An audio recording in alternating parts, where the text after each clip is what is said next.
on Monday because you were out on Monday. Huh? Said things you missed because you were out on Monday. I know. We didn't get our Ico Bro picture. I'm sorry. No. Someone had an Ico Pro flag that they brought to Raw. That's amazing. No, but Yeah, dude, Raw was popping. what was crazy? I was like, Lars Sullivan, what are you doing here? I thought you didn't have a job. Yeah. So much for anxiety, you pussy. Well, they sent him to get treatment. Did they? Mm-hmm. Um.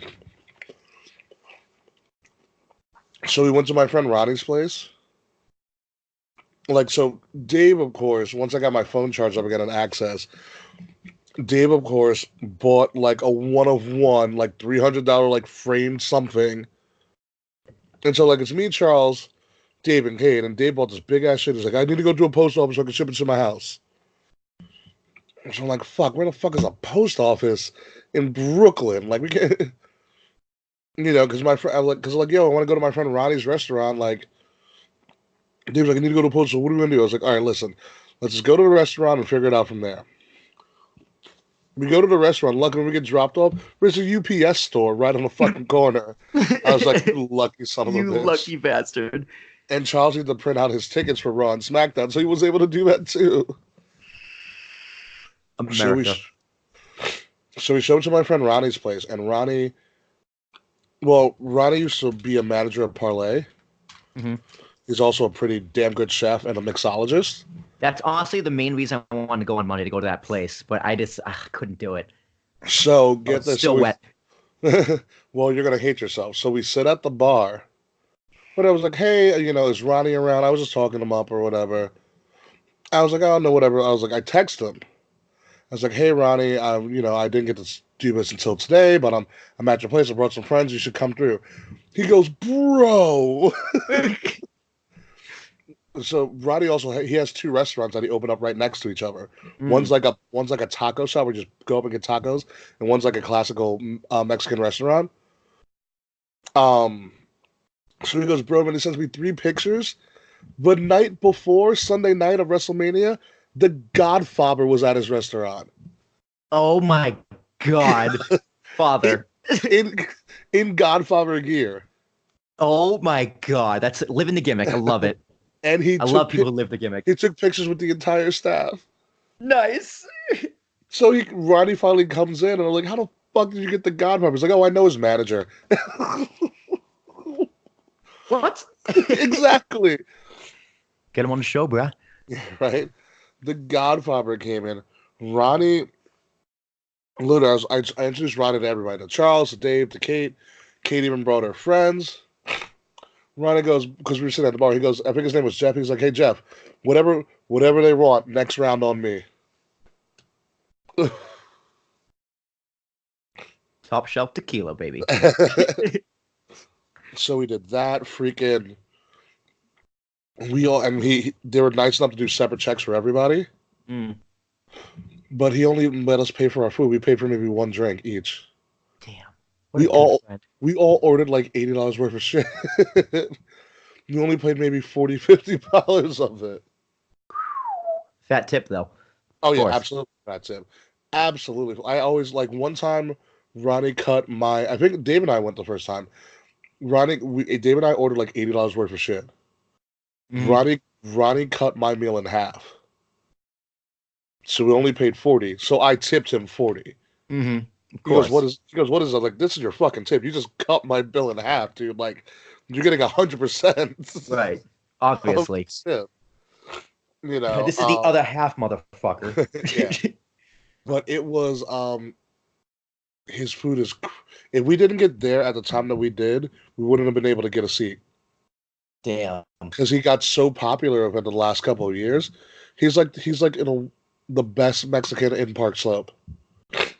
That's saying something. The food is fantastic. Will, there are these wings with the perfect sauce. What's it called? But they're only happy hour only, and there's like 5 of them, but they're massive.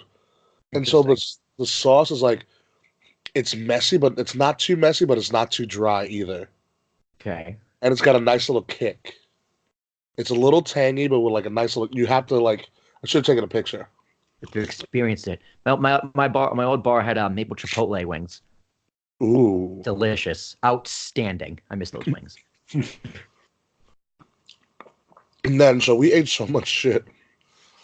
They had fresh made guac. Their tacos are like. Their tacos seem small, but when you eat them, they're massive. Mm-hmm. They have the rice and beans on the side that you can put in at your leisure. Ooh. Yeah. So now it's like 6:50. We finally leave, and we're like slowly walking back to Barclays as we are stuffed. Because I warned everybody, I was like, "Listen, Ronnie's gonna stuff our face." Mm-hmm. Just be It was, aware. yeah, and that's what happened. So we're walking back. I'm kind of in pain because I'm carrying bags galore, Mm-hmm. so I didn't ship any of my shit. So I'm lagging behind. We kind of stop just for us to be like kind of regather myself, and also because they saw Tony Schiavone in a fucking restaurant. He's fat. Tony Schiavone can eat. They saw Tony Schiavone talking with some other people, some other, you know, industry people in the restaurant. So we're like, oh crap, that's Tony Schiavone. That's interesting. You ever listen to his podcast? No, but get this. So as soon as we do that, we look to our right. There's a taxi cab that's about to park. And guess whose head is outside of a taxi? Godfather. Luke Gallows. Damn, Gallows, Festus. Gallows and Anderson pop out of the taxi.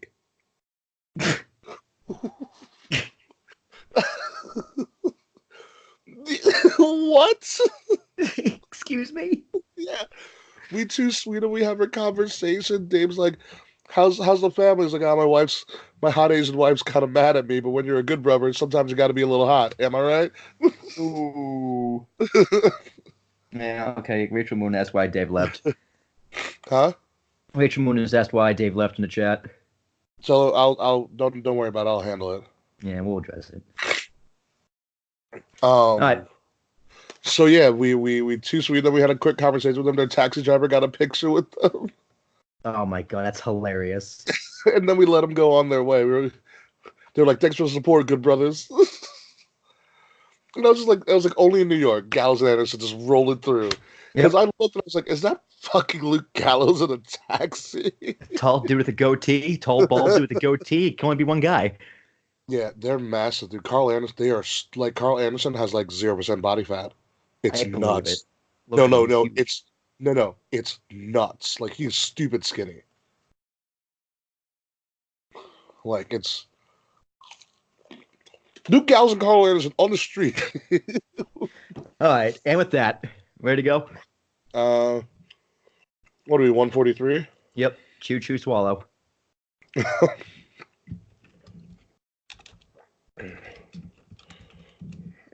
Oh man. Luke Gallows and Carl fucking Anderson. I'm ready to record. All right. Hold on. Gotta put on my All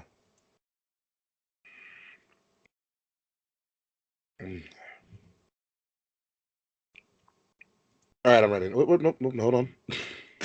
Jesus, Rickie. Sorry. Like Shane McMahon over there. The best in the world. Nope. Do it again. Pull back. All right, I'm ready. All right. 3, 2, 1.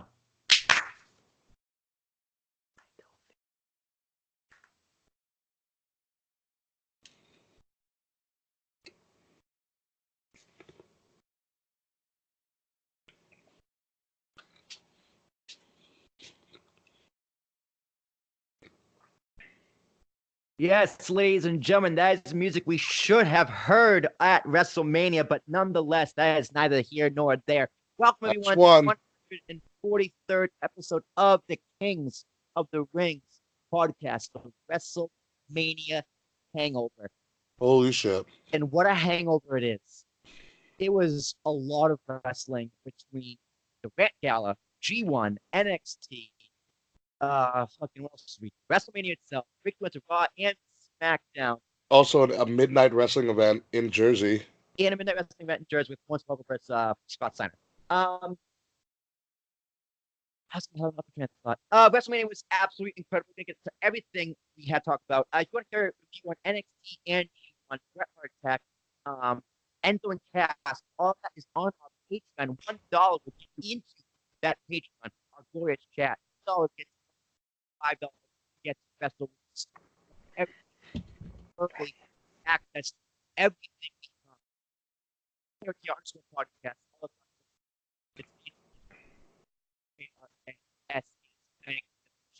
Walter. Oh my God. I go, bro. Yeah. Oh my God. My feet are killing me. I have blown so much money on the Royal Bank of Rosé, but yet I am still here, afloat and still going. It is King Rickie of the Kings of the Rings podcast, social media ambassador of KOTR_podcast.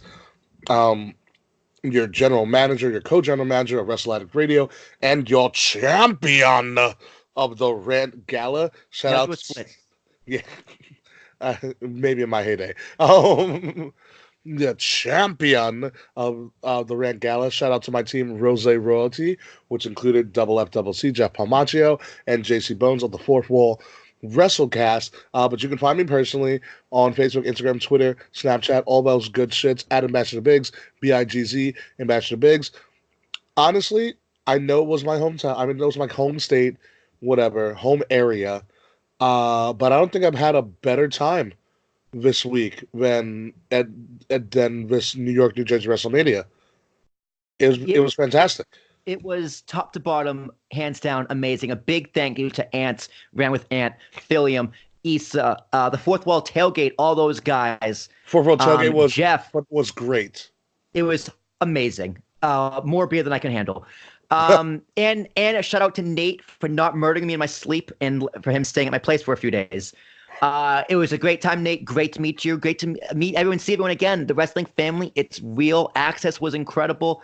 Shout out to the Vazes. WrestleCon was incredible. Yeah. Shout out to Johnny and Michelle the Vazes, the family members who Dave and I met at WrestleMania 33, came and tailgated with us at WrestleMania 35.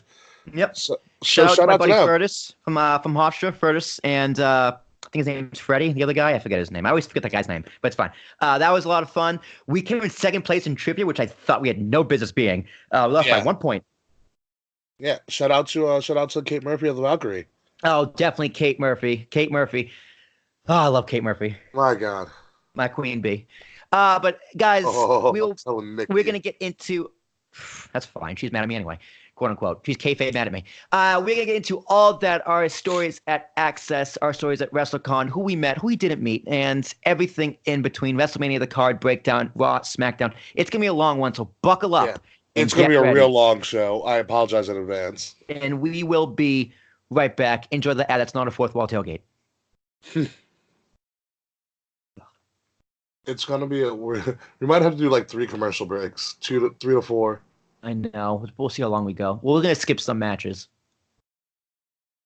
Yeah. And it's also late. It's 10:30 right now. No, you have work in the morning. I know. Well, actually, I'm going to a career center in New York. It's like I'm trying to book an appointment. It's like, yo, help me get a job, motherfuckers. Oh, okay. And I'm going to take a seminar that helps you with like build a resume and all this stuff. I have to do that before I can get actual appointment. I can help you build a fucking resume. My resume is great, actually. I'll send it to you. But I have 2 resumes, one for audio, one for video. Like, my resume's fine. Like, I've been getting plenty of interviews. I've had 4 interviews in 6 months. That's a lot. Yeah. So, actually, I've had more. I've had 5. I'm still waiting to hear back from Sirius, but we'll see. All right, let's bring it back. Rickie, are you ready? I'm as ready as I'll ever be with the voice that I have right now. Shout out to Allison, who said she's heard worse lost voices. Allison of McMahon's Pub. Odd compliment. Well, no, because she was like, "How are you?" And I was like, I feel like my voice is sound. She's like, "I've heard worse." I was like, "Thank you, Allison, for making me feel better. I'll take another glass of rosé," and which is what happened. She had the bottle ready for you. She did actually. I think I killed close to 2 while I was there. So let's start with the Rant Gala. Let's start with the Rant Gala. It was incredible. Fantastic. It was so much fun. the debate, which we got our ass kicked, me, Dave, and Mance. Yes. But it was his birthday, by the way. Happy birthday, Mance. Happy birthday, Mance. It was a valiant effort, but you guys did deserve the crown. Rickie, you looked absolutely phenomenal with your baby face and your amazing suit. Yeah, I haven't been clean shaven in over 2 years. And it showed by when I actually posted that photo on Instagram. I think it's still getting likes. Ooh, at the moment. It made me want to, and like it's getting likes from people who I didn't know still follow me, who I haven't talked to in years. I was like, you still follow me? Who are you? Who? Yeah, wait. Oh, all right. I'll follow you back real quick. But it was great. It was a great time. It was the backdrop with the red carpet. And Ant's gold jacket. If you guys can get to see on Twitch, find the video somewhere. We had some good debates in there. Twitch.tv/RWA World. Ant's jacket was great. My overall outfit was better than anybody there. You guys tried debating that Snooki was a better guest than Mike Tyson. I know. We still won. I don't think he won that one though. Who knows? I didn't look at the scorecards. Yeah, I didn't either. Issa and Phil were just writing 30 and 0 like it was no one's business. It was 3 categories, 10 points each. Why there's no 25s in there? It's a Bret Hart scale, guys. Come on, 27 for everything. Yeah, I tried to break it down as easy as possible for them. Mm-hmm. But that was great. That was a great way to kick off. And then the next day, we had Access in the Rain. Access was a lot better this year. Last year was I enjoyed last year's Access more because it was my first one. I got to look around at everything. I got to see Biff Busick. But this one was more spread out. The food trucks were there. Those donuts were 10 out of 10. Oh my god, those donuts! You know what it was? I mean, this wasn't the ideal venue. It was, it was the opposite of ideal. It was the opposite of ideal. The climate control was kind of piss poor from time to time, and they had to do something to make it seem connected because it's 2 separate buildings that they held Access in, and they had to make it seem connected, and they made it seem connected. Mm-hmm. And it was also cool because not only was it connected, they made separate rooms. Because Access usually is in a giant convention hall, and there's not really separate rooms. In this place, in Brooklyn Cruise Terminal, they were actually able to create separate rooms, which made it easier to navigate. Mm-hmm. Like, oh, I'm in room 1, or I'm in the Access Arena. Oh, I'm in the Legends Hall. You kind of know where people are going to be at. What I thought was also cool as well was that in previous years, when previous Access was that every superstar that was appearing had their own separate booth. Table, booth, stage, whatever. Yeah, and it was one person where you'd get an autograph and a photo. This year, it's changed a little. Now it's 3 of them at a time, and you can do a pro photo with 3 superstars at a time. 3 separate photos, but all in one line.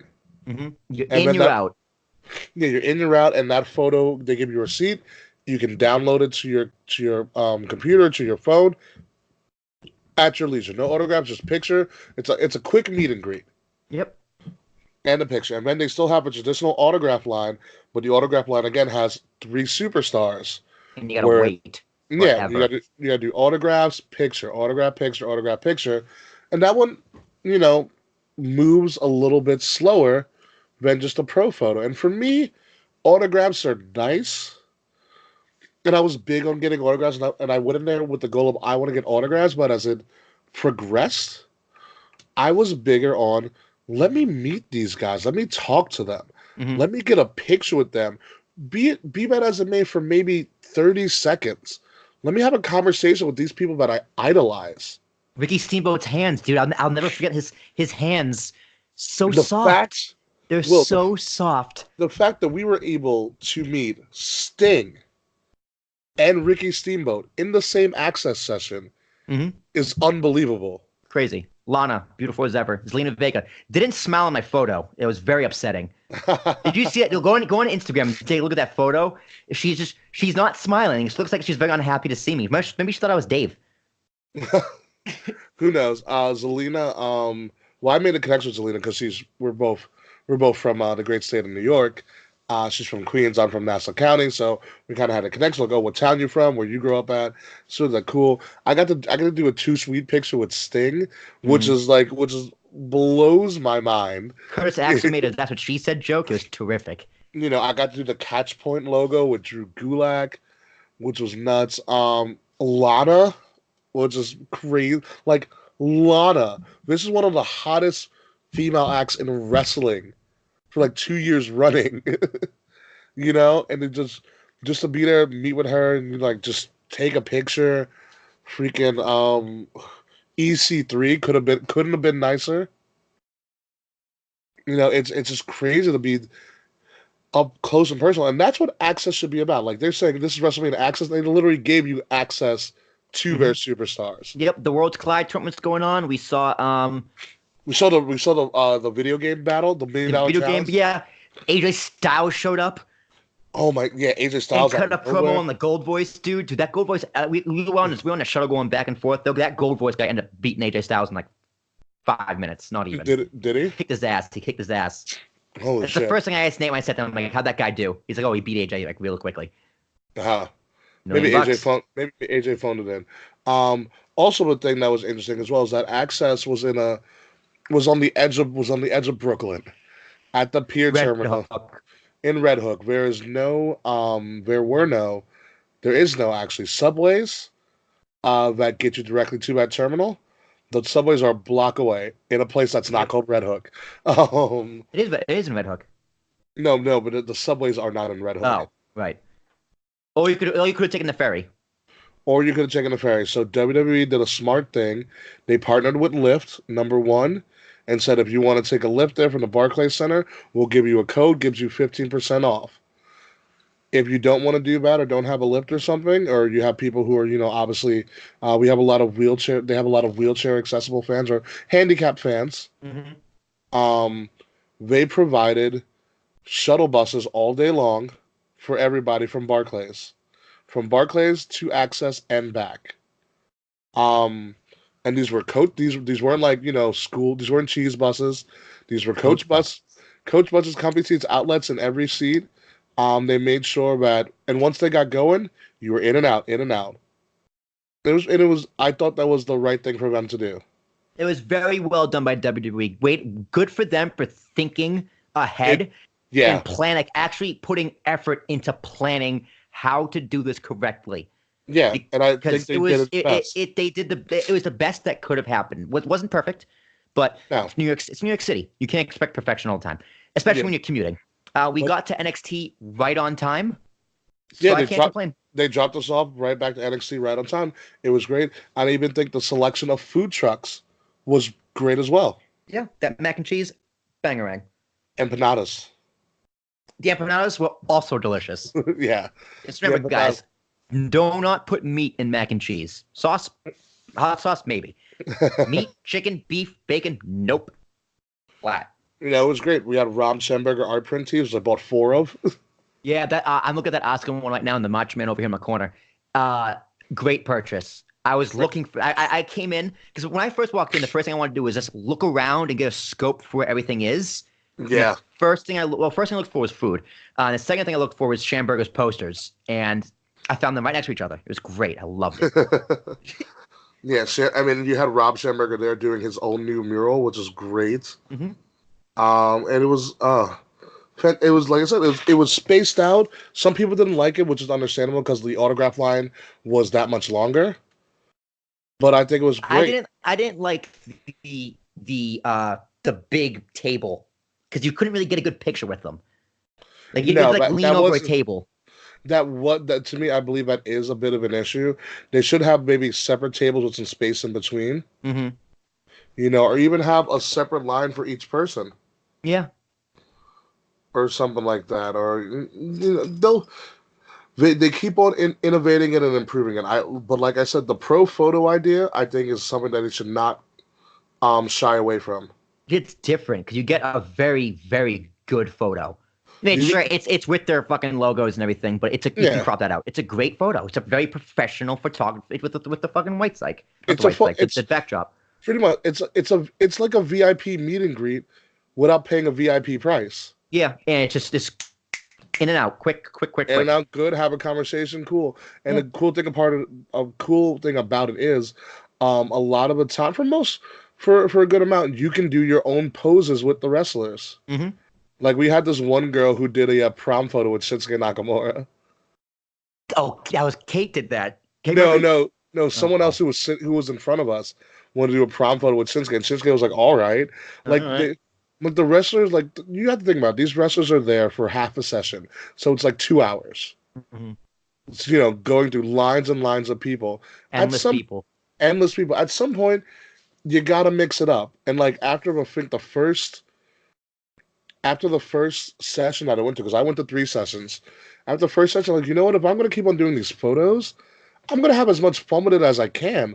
Like if I'm having fun, they're gonna have fun too. Like when I did the Lucha House Party, they had pinatas. Like, hey, can I use your pinatas in the photo? And they're like, hell yeah. Go for it, bro. Exactly. Then there's like me, which is like, oh, hi, how are you? Like just saying hi and like nice to meet you. That's enough for me.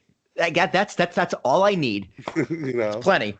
It's awesome. But like to talk, like I talked about tattoos with Kevin Owens. Yeah. It was pretty cool. I talked about where we were from with Zelina Vega. Like that's cool shit to talk about with people. There's something for everybody. So Access was a great time. Let's bump over to WrestleCon, because WrestleCon's a little bit different. You got to pay for the photos, which is so annoying. Yeah, but they're not under one brand. They're all kind of selling themselves. Yeah, but in that case, like a ticket for itself shouldn't be so. Well, no, it's only like $30, but yeah, I get it. And I chose to go there. Last year I liked WrestleCon more. I think this year I liked Access more. Yeah, last year's WrestleCon I did not. I enjoyed, but I didn't enjoy because it was in one room. It was crowded. You're bumping into each other all the time. This year, I think they had a great venue, the Midtown Hilton. Yep, it was 3 floors. 3 floors, spaced out. You never felt crowded. And everybody had a good time. I think the prices this year for Access were a lot more reasonable. Mm-hmm. Definitely. Especially for New York. Yeah, and especially for photo and autograph opportunities. Yeah. I like. Taylor tried upselling me, and I told him to fuck off. You can't talk to your idols like that. He's like, I'll do a photo. How much for a photo? He's like $20. I was like, I'll do a photo. He's like, sure you don't want to do an autograph too? It's just it's $40. I'm like, it's not a sale. Like I'm like, no, Teddy, I'm good. It's okay. Yeah, but it's cool in wrestling. The wrestling fandom experience is so much different than a lot of other fandoms. Because a lot of the times, like you said it a ton of times on our shows, never meet your heroes. But in wrestling, I can feel like, yeah, meet them because they're just like you. Yeah, they're fans. They are fans. Well, they got into the business because most of the time they were fans. It wasn't not many people be like, I'm going to be a professional wrestler. Like that's not something that you see at career day. Mm-hmm. No, it's something it's something that you stumble upon more often than not, and then you get hooked, and that's a story for a lot of people, and it's cool. And like WrestleCon's interesting because like you get to you see Hall of Famers walking around for no reason, and you have no idea who's there, and they make a joke on Virgil. It's great. Stop waiting on Virgil. Let's go. We're not waiting for Virgil. Fuck him. Yeah, Sergeant Slaughter put me in the Cobra Clutch. Vampiro, I was like, Vampiro. That's a great photo, by the way. I told he's like, is he selling it? I'm like, yeah, bro. I told Vampiro I spent my last $20 on him. He's like, oh, thanks, bro. I appreciate it. I got a picture with Santino. Yeah, MVP was really cool. Shane Douglas. So I last year I had the mission to get Godfather. That's on my book. This year the mission was to get Shane Douglas. Mission accomplished. I told him, I was like, listen, Shane, I am currently watching like you in 1996, and you're one of the greatest heroes of all time. And he's like, it's very weird to see because he's such a douchebag on TV. But he's such like a gruff talking asshole, like Vince. He's doing his best Vince impression. Yeah. But in real life, he's such a soft-spoken, kind, small man. It's weird, right? Yeah, it was great. Lillian. So I did this a lot. At Access, like she's like, who's taking a photo? I was like, oh, my phone's in my pocket. Sorry. I go, oh, fucking dumbass. And she just goes, no. Don't you ever call yourself that again. You're perfect. I was like, oh my God, thanks, Lillian. Made my day. I told her she was the most underrated like part of the women's evolution. Like, you don't get enough credit, Lillian. She doesn't. In hindsight, I feel like she should have been the announcer for the main event, but that's just me. Yeah, probably, if there's anyone to do it. I feel like she deserved that moment to announce 3 women in the WrestleMania main event. The call was fine. With the announcing of the females were fine, but I think it should have been balls to wall female, like female ref, female announcer. Yeah. And I think Lillian would have. It would have been nice to see Lillian in that position. Yeah. After all she's done, and even though she's not working for them anymore, she came back and announced the Women's Battle Royal. You know, whenever they call, she's never said no that we know about. She came back to Evolution. She came back for Evolution. That's correct. So I just think it would have been nice to have her in that position instead of Mike Rome. Nothing against Mike Rome. He was fine. But I think it should have been Lillian. Yeah. Oh, well. Hindsight's 2020. WrestleCon was crazy. Even though I was only there for a little bit. But like meeting Vicky Guerrero, even though we met Vicky Guerrero before, but she's still one of the nicest people you'll ever meet. Yeah, she's Aunt Vicky. Aunt Vicky. She's the best. I had some dreams come true. I got to meet Trish and Lita. Yeah, that was really cool. I got Gail Kim is a fox. Absolute fox. I showed my friend a picture of Gail Kim. He's like, holy hell, who is that? I'm like, yo, she's like 40. My favorite picture is getting a picture of Victoria, who decided she wanted to choke me out, which is hysterical. Victoria, like a lot of the indie stars and former WWE people, they're really just down to earth, just chill ass people. The boogeyman doing business as the boogeyman, like in costume, like talking about money. Yeah, you look over, it's like, God damn it, wrestling, fucking wrestling. Caitlyn was there. Oh my God, what a gem! What a gem! Caitlyn, MVP was there. He was really cool. I'm trying to take a picture with Caitlyn. She gets interrupted by Tessa Blanchard because they're fucking friends. I was like, this is amazing. Like, did we have to take a picture for like Gail Kim and all of like the TNA girls? They were there. Angelina Love and Madison Velvet Sky were there earlier, but you missed Beautiful them. People, yeah. The beautiful people were there. I talked down the price from Gail Kim. It was supposed to be $20. I paid $15. Because you were broke. I told her I spent my last $20 on Vampiro because nothing was under $20. I had $15 left. Yeah. I spent it. Just what a good time, and man. We stayed for the Eddie Guerrero penciled joy. Yeah. Oh well. I'll get him next time. While I struggled to secure my actual Mania tickets. Yeah. Did they show up to the tailgate, by the way? They did not. They ran late, which sucks. Damn. Well, let's talk about the tailgate. The tailgate was great. Yeah, I mean it was more well thought out than ours was. Yo, we had more food though. That's the important thing. We did have more food. And it comes up to me, it's like, yo, can you guys like run a tailgate always? You guys have more food. Yeah. Yeah, I mean, but those guys they did trivia, they had cornhole. I wanted to have cornhole, but we couldn't get it. Pillowcases. Yeah, the pillows. Fourth wall guys. If you guys don't listen to Fourth Wall, you're doing yourself a disservice. Those guys are like, as a core group of guys, are just the most incredible wrestling fans you'll ever meet. Yeah, Johnny Bones is like is the man. When I grew up, I want to be Johnny Bones. I'm a big Doc Haas is hysterical. It was great. They had cornhole. We had food. We had so much beer. So much beer. That highlight beer took me over the edge. That IPA. Yeah. So much beer. We had music playing. We had a tent. They had their own like sign made, which was great. Kate Murphy was there. It was amazing. Kate Murphy was there. We had wrestling trivia, which was really fun. The pair up with people. They picked the perfect spot right by one of the entranceways to MetLife. They put the sign out there. There was a porta potty within walking distance. There was its own garbage within walking distance. Yep. Like perfect placement, right by the fence. Everybody saw us coming in. That's what happens when you get there early. Yeah, I mean, I was there a half hour before doors opened. I brought my friend Charles, who went to WrestleMania alone on his first his first WrestleMania experience, and he told me, he goes, I'm having the time of my life, and I haven't even gone into WrestleMania yet. And that's the sign of a great tailgate. Yep. So touche to fourth wall. Next time we'll do a conjoined one, and we'll pick the best of both worlds and mash them together. Put them together. I'm really interested to know how much money they raise. So they raised a crap ton of money. Yeah. We raised, what, 500?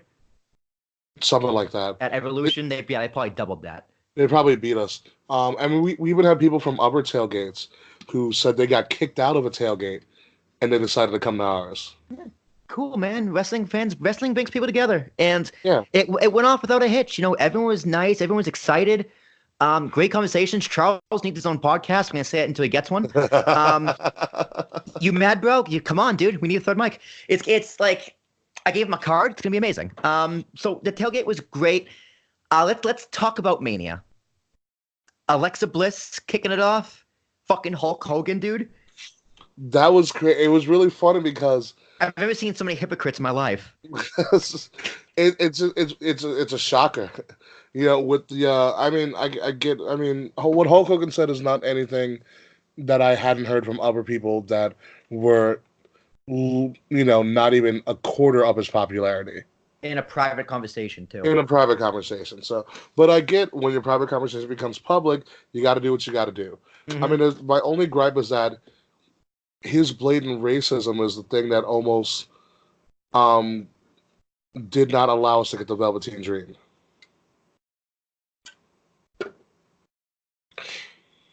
Because he's the one that pretty much got kicked him off the top. He's the one who buried him. Yeah, but he could have just not seen it. I don't think it's fair to say it's because of race. I believe it was because of race. If you look back at that season, he was the most naturally gifted talent out of anybody on that show. Well, hindsight. Well, no, I knew it then while I was watching it. Well, I didn't watch it, so I can't say that. That's right. All right, so I'll take your word for it.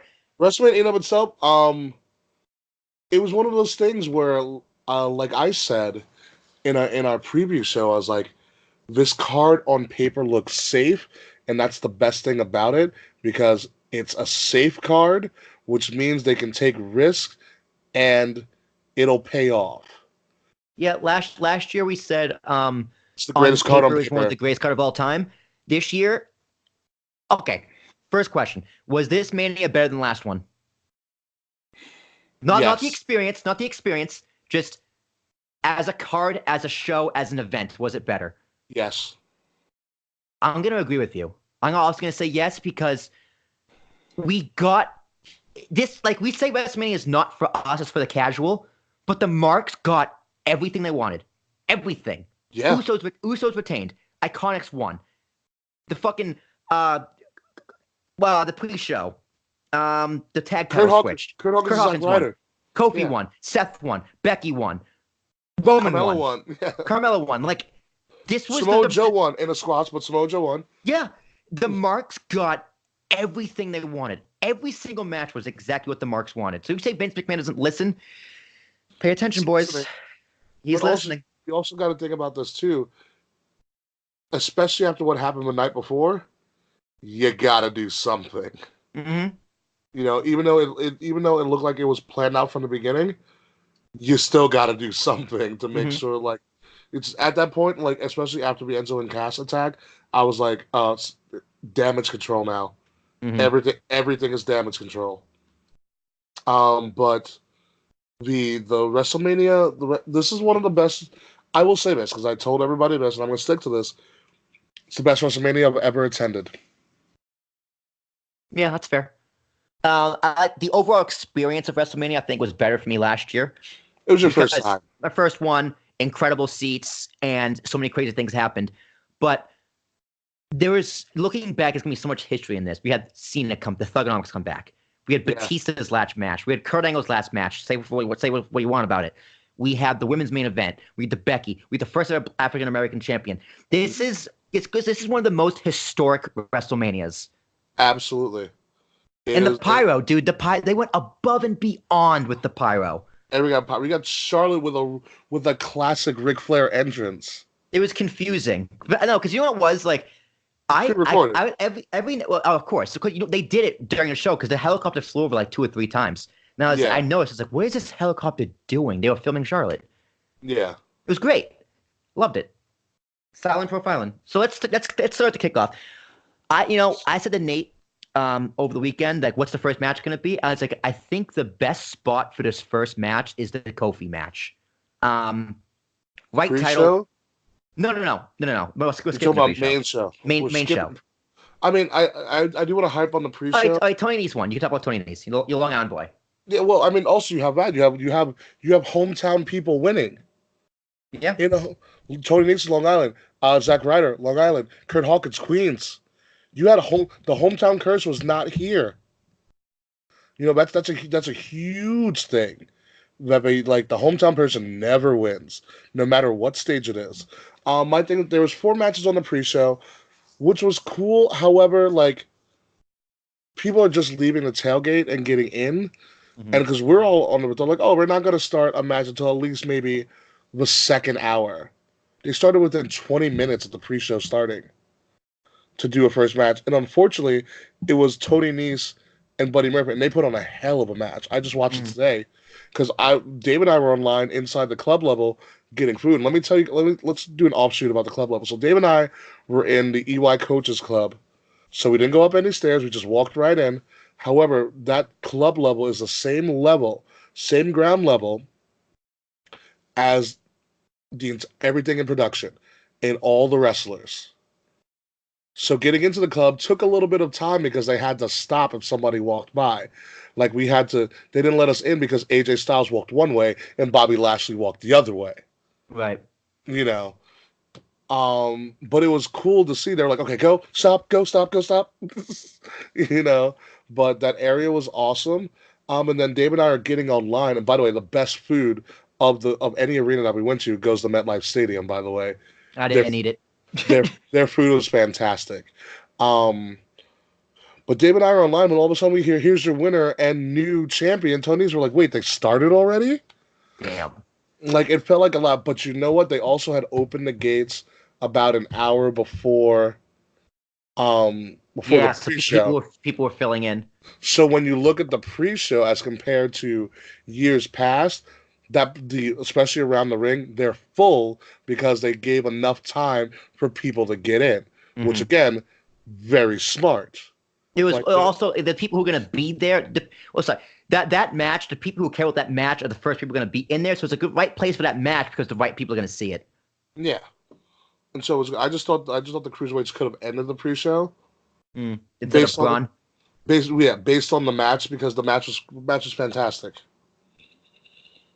But the pre-show overall I think was good. It was very well paced. 2 matches per hour with rotating guests on the pre-show panel, which was cool to see. Yep. And then it kicked off well. Then we got to the main event. I mean the main show. Yolanda Adams singing "America the Beautiful," which was again breathtaking. Yeah, astonishing. Because people are like, who are Yolanda Adams? And then I was like, guys, Yolanda Adams amazing. People were like, what? And then they announced her resume to 4-time Grammy Award winning, and I want to be like, told you. Yeah, incredible voice. She sang a great America the Beautiful with an entire gospel choir behind her. The helicopters hovering over at the end I thought was amazing. The intro video to that Mania was perfect. Oh, it was let's go. We're here and we're ready and we're doing this. And it was you know what it was? It was classic Manhattan style. Font and lighting and everything. It was a very big homage to roaring 20s and classic New York. What did you think of the set? Loved it. The big pillars and the overhead. Set or stage. Everything. The whole 9 yards. What about the side entrance on the ramp? For time-wise, it makes sense. It makes sense. It's oh, okay, we know who the big stars are. Yeah. But for time-wise, it makes sense. Yeah, it's fun. You kind of, some people have to suffer. Unfortunately. When you have 16, 17 people on a card, you gotta go. Not everybody can make a grand entrance.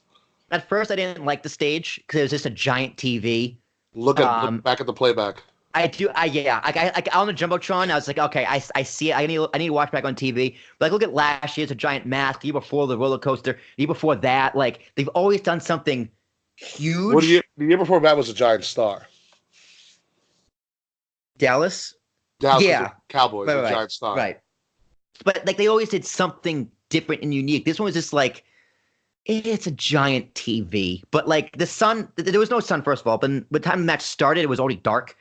And so that lighting looks the lighting, great. it just looked phenomenal. The whole stadium just was lit up, and it was great. Paul Heyman came down. Well, after Hulk came out, because you have Alexa Bliss who says, "I'm hosting the show. A mania moment can happen whenever I want. Don't believe me? Snap my fingers. Here comes Hulk." And people are just like, what's going on? Then Hulk and Alexa are flexing together, which is adorable as hell, by the way. She looks so happy. She was so happy. And then out of nowhere, you see Paul Heyman just stumbling down. And at that point, I'm sitting with Dave, and I'm just like, what is going on? Because now I'm totally bought in.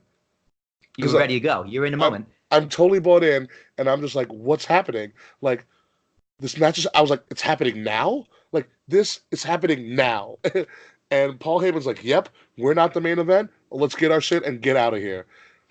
And it worked. It worked phenomenally. You know, I was telling Nate, I always said that. I think the Kofi should have been first. No. This was the right call to have this first. Get it out of the way. And start off happy. Start off the crowd hot. That crowd was red hot for Lesnar and Seth. It was quick. The beatdown was great. 3 suplexes, 3 stomps. Yeah. 1, 2, 3. I thought it was a great match. It was a great story. It is short, sweet, to the point. Yeah, and that was the one that we all thought Seth might have not won him, and Seth won him. And I was just like, no way. I was like, uh-oh. Yeah, someone's losing.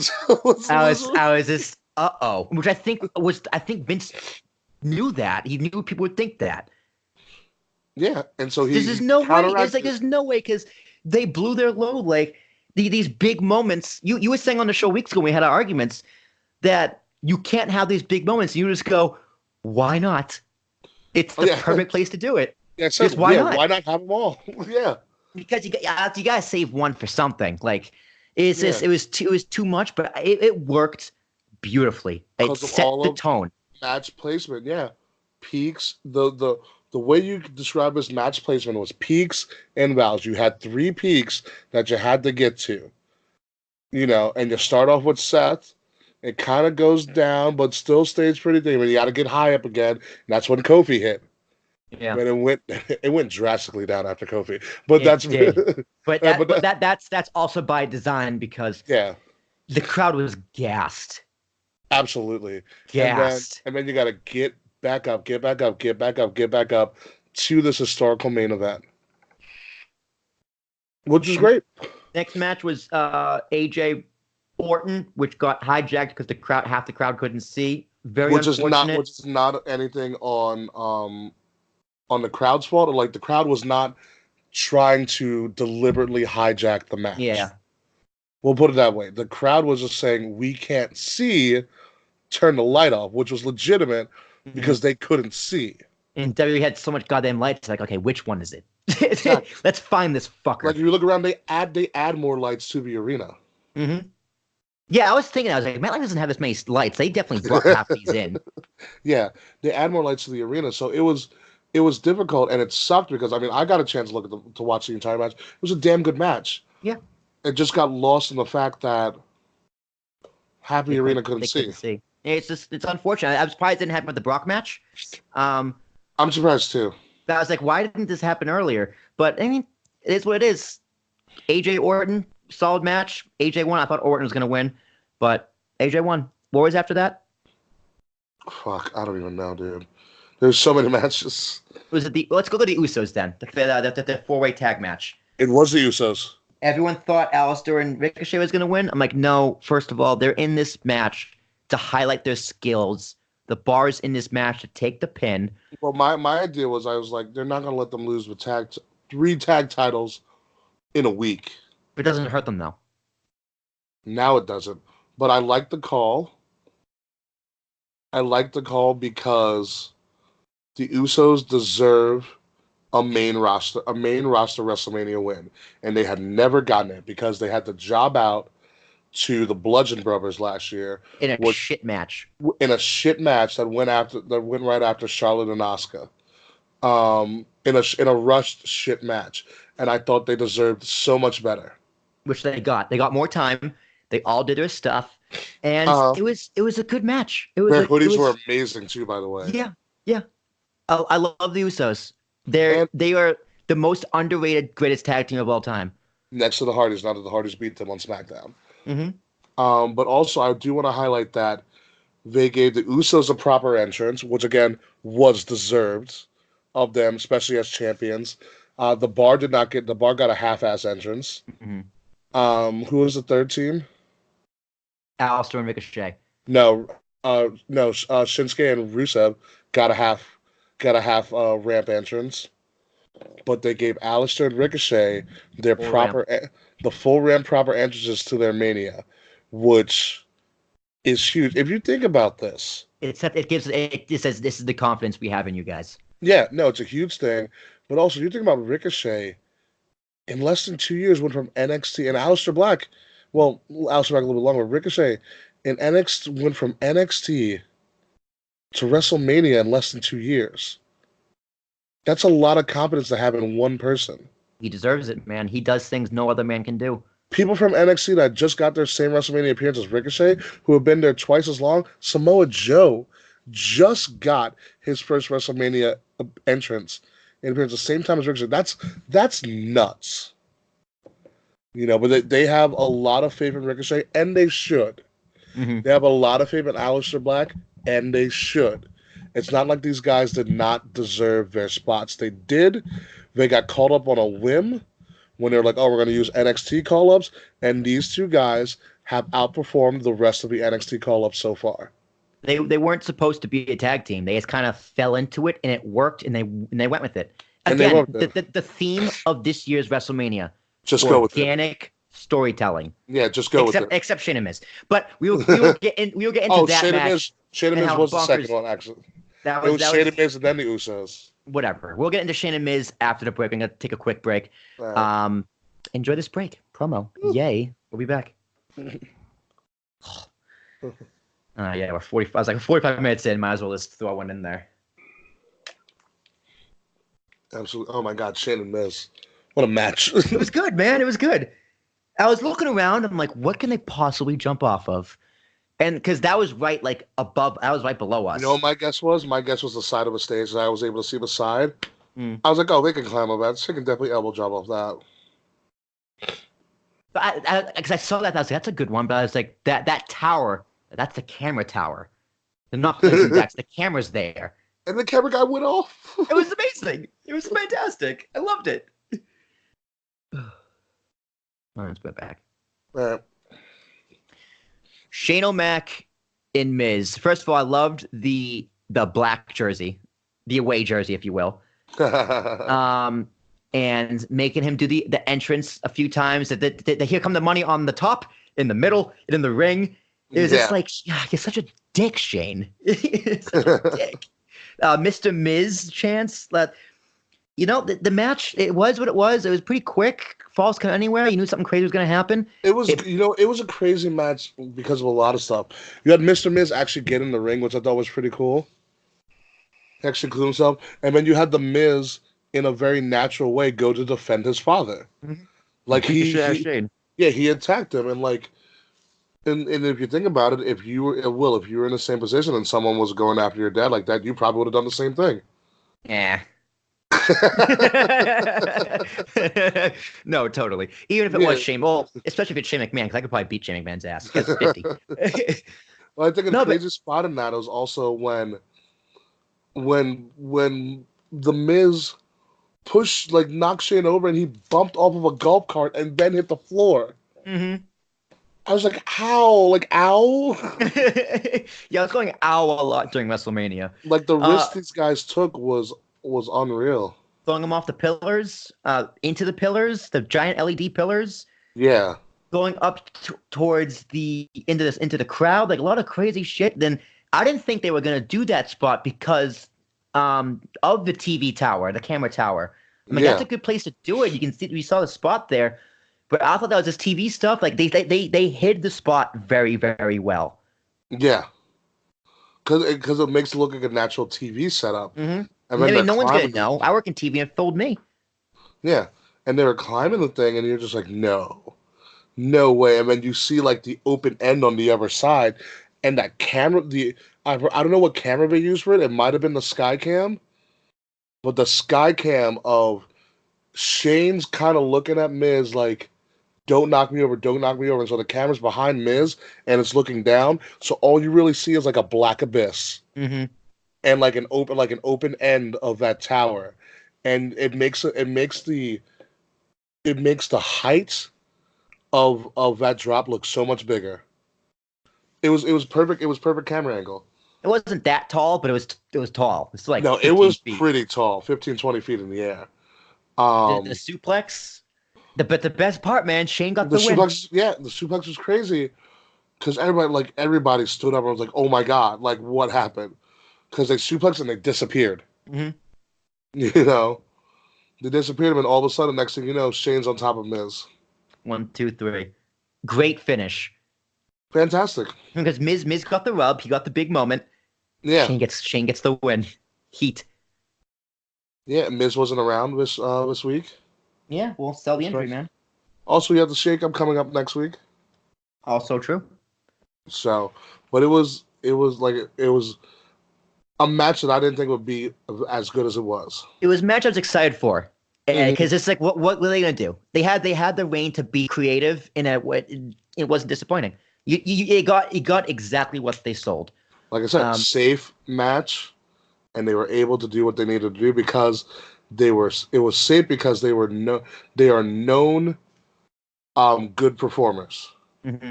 The stage wasn't too big for them because they've been there before. Mm-hmm. Good performers, decent wrestlers. Yeah. So you're not gonna get an AJ Orton technical match. They needed the stipulation. It was perfect. Yeah. So what we got next? Women's tag. Let's talk about them. Women's tag. Great moments there. You had the Divas of Doom come out as the Hart Foundation in their gear. Oh, Bret Hart was on the top. Huh? That Bret Hart came on the stage too. They came out to Bret's music. Well, they came out their separate music, but what I did notice until Bret came out was that they came out dressed as the Hart Foundation. Mm-hmm. And then Bret came out and gave him, which was a good nod, which I thought was very nice.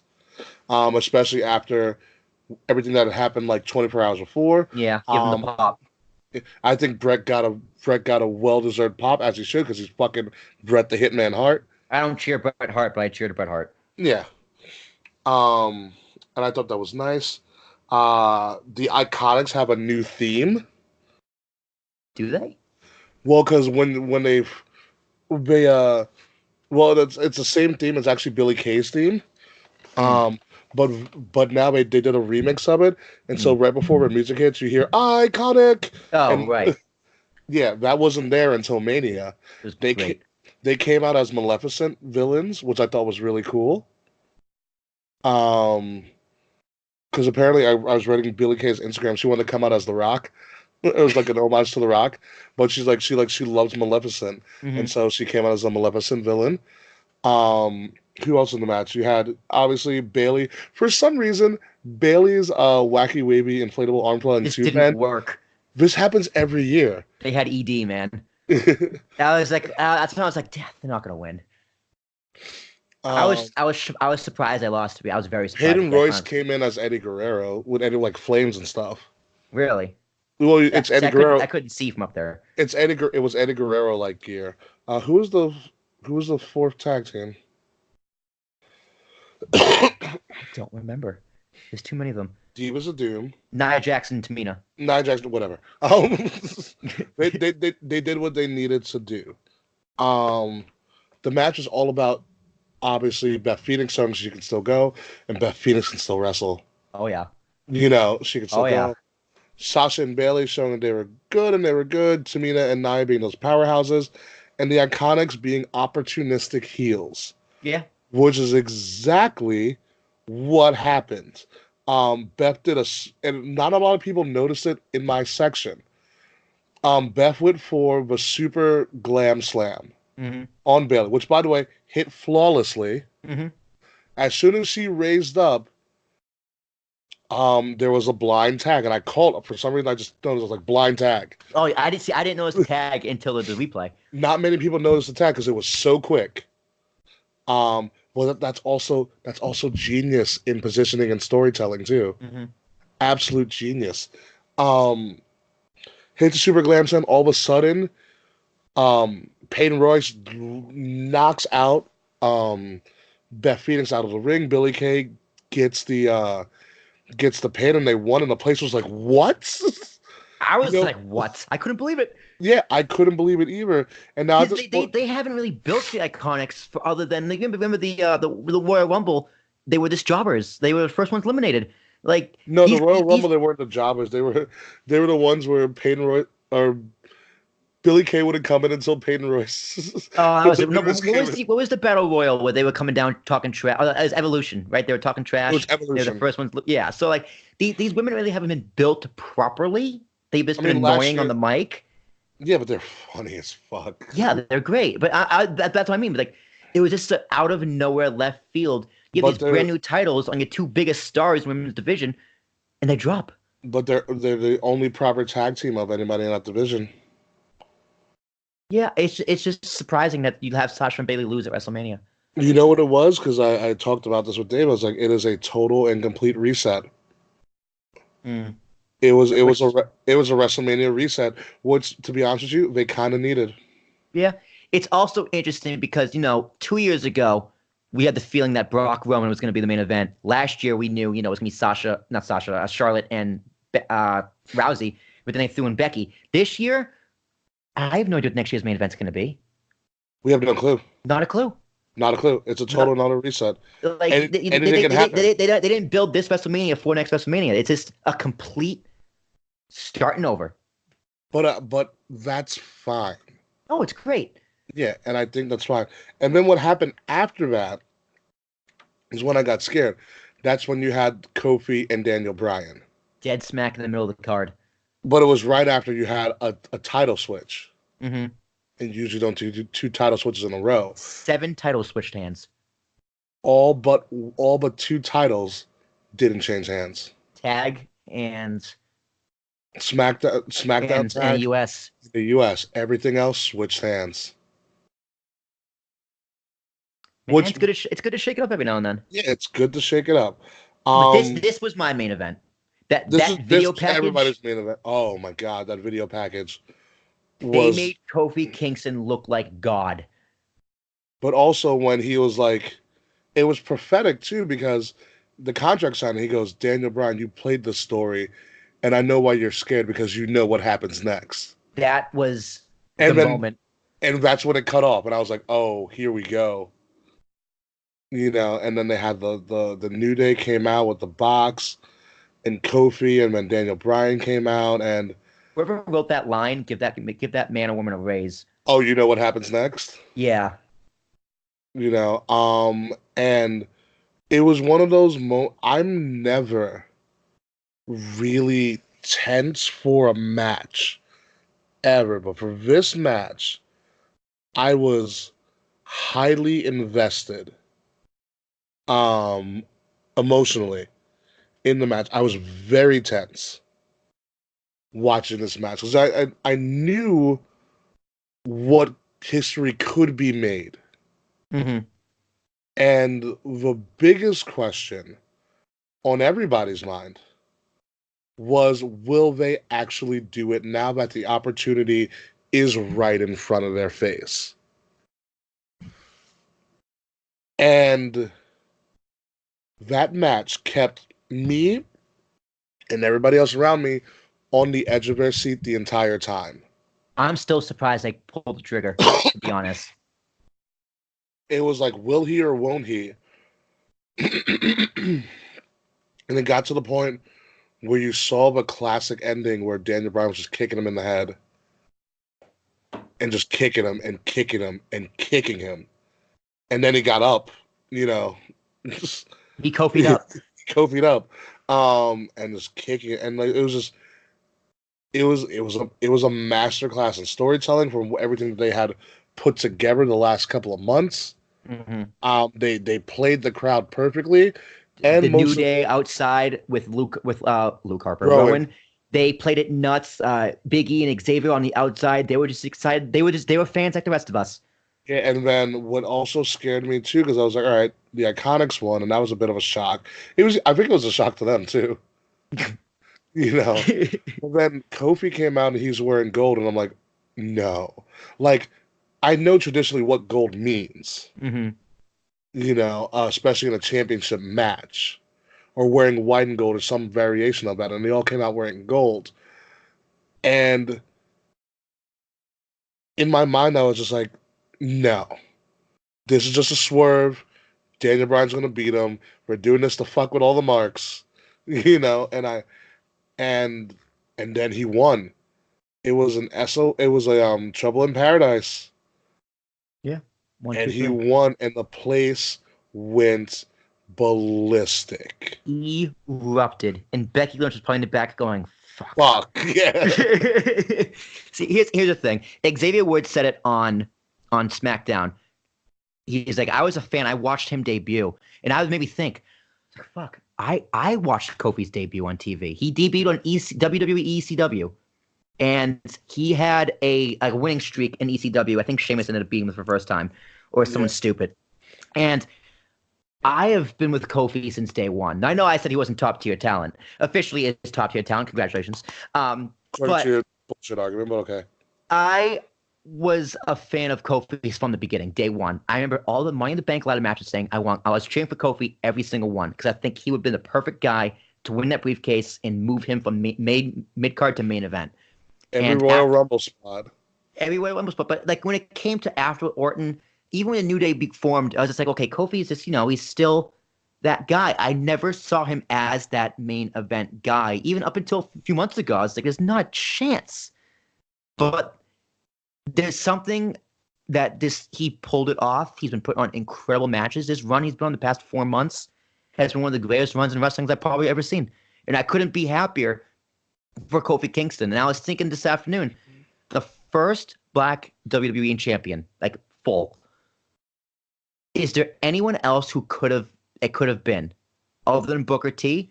And I thought for a while, and you brought Mark Henry on before we started recording. I'm going to say for sure Booker T. Yes. Mark Henry, I'm going to give you a maybe. But other than those two, I can't think of one person who's more deserving than Kofi Kingston to have this belt for the first black WWE champion. Not one. No. It's, I mean, you can make the argument. At a time in the 90s, you could have made an argument for Ahmed Johnson, but he screwed it up himself. Mm-hmm.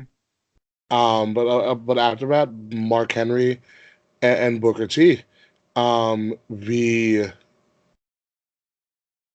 will say I got crazy emotional during the end. Once it actually hit what I was seeing. It was when his kids came in, and his kid held up the belt. The kids, the new shirt.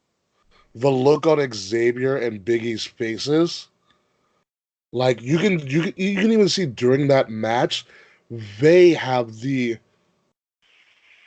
were ready to run through a wall if need be.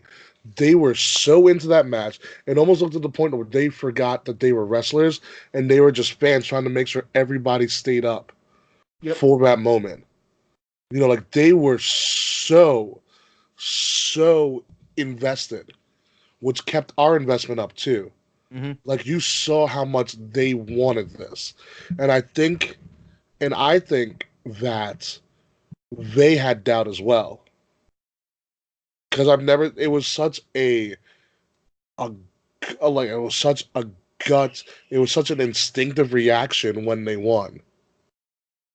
Like it was one of those things that it was nuts. It's pure.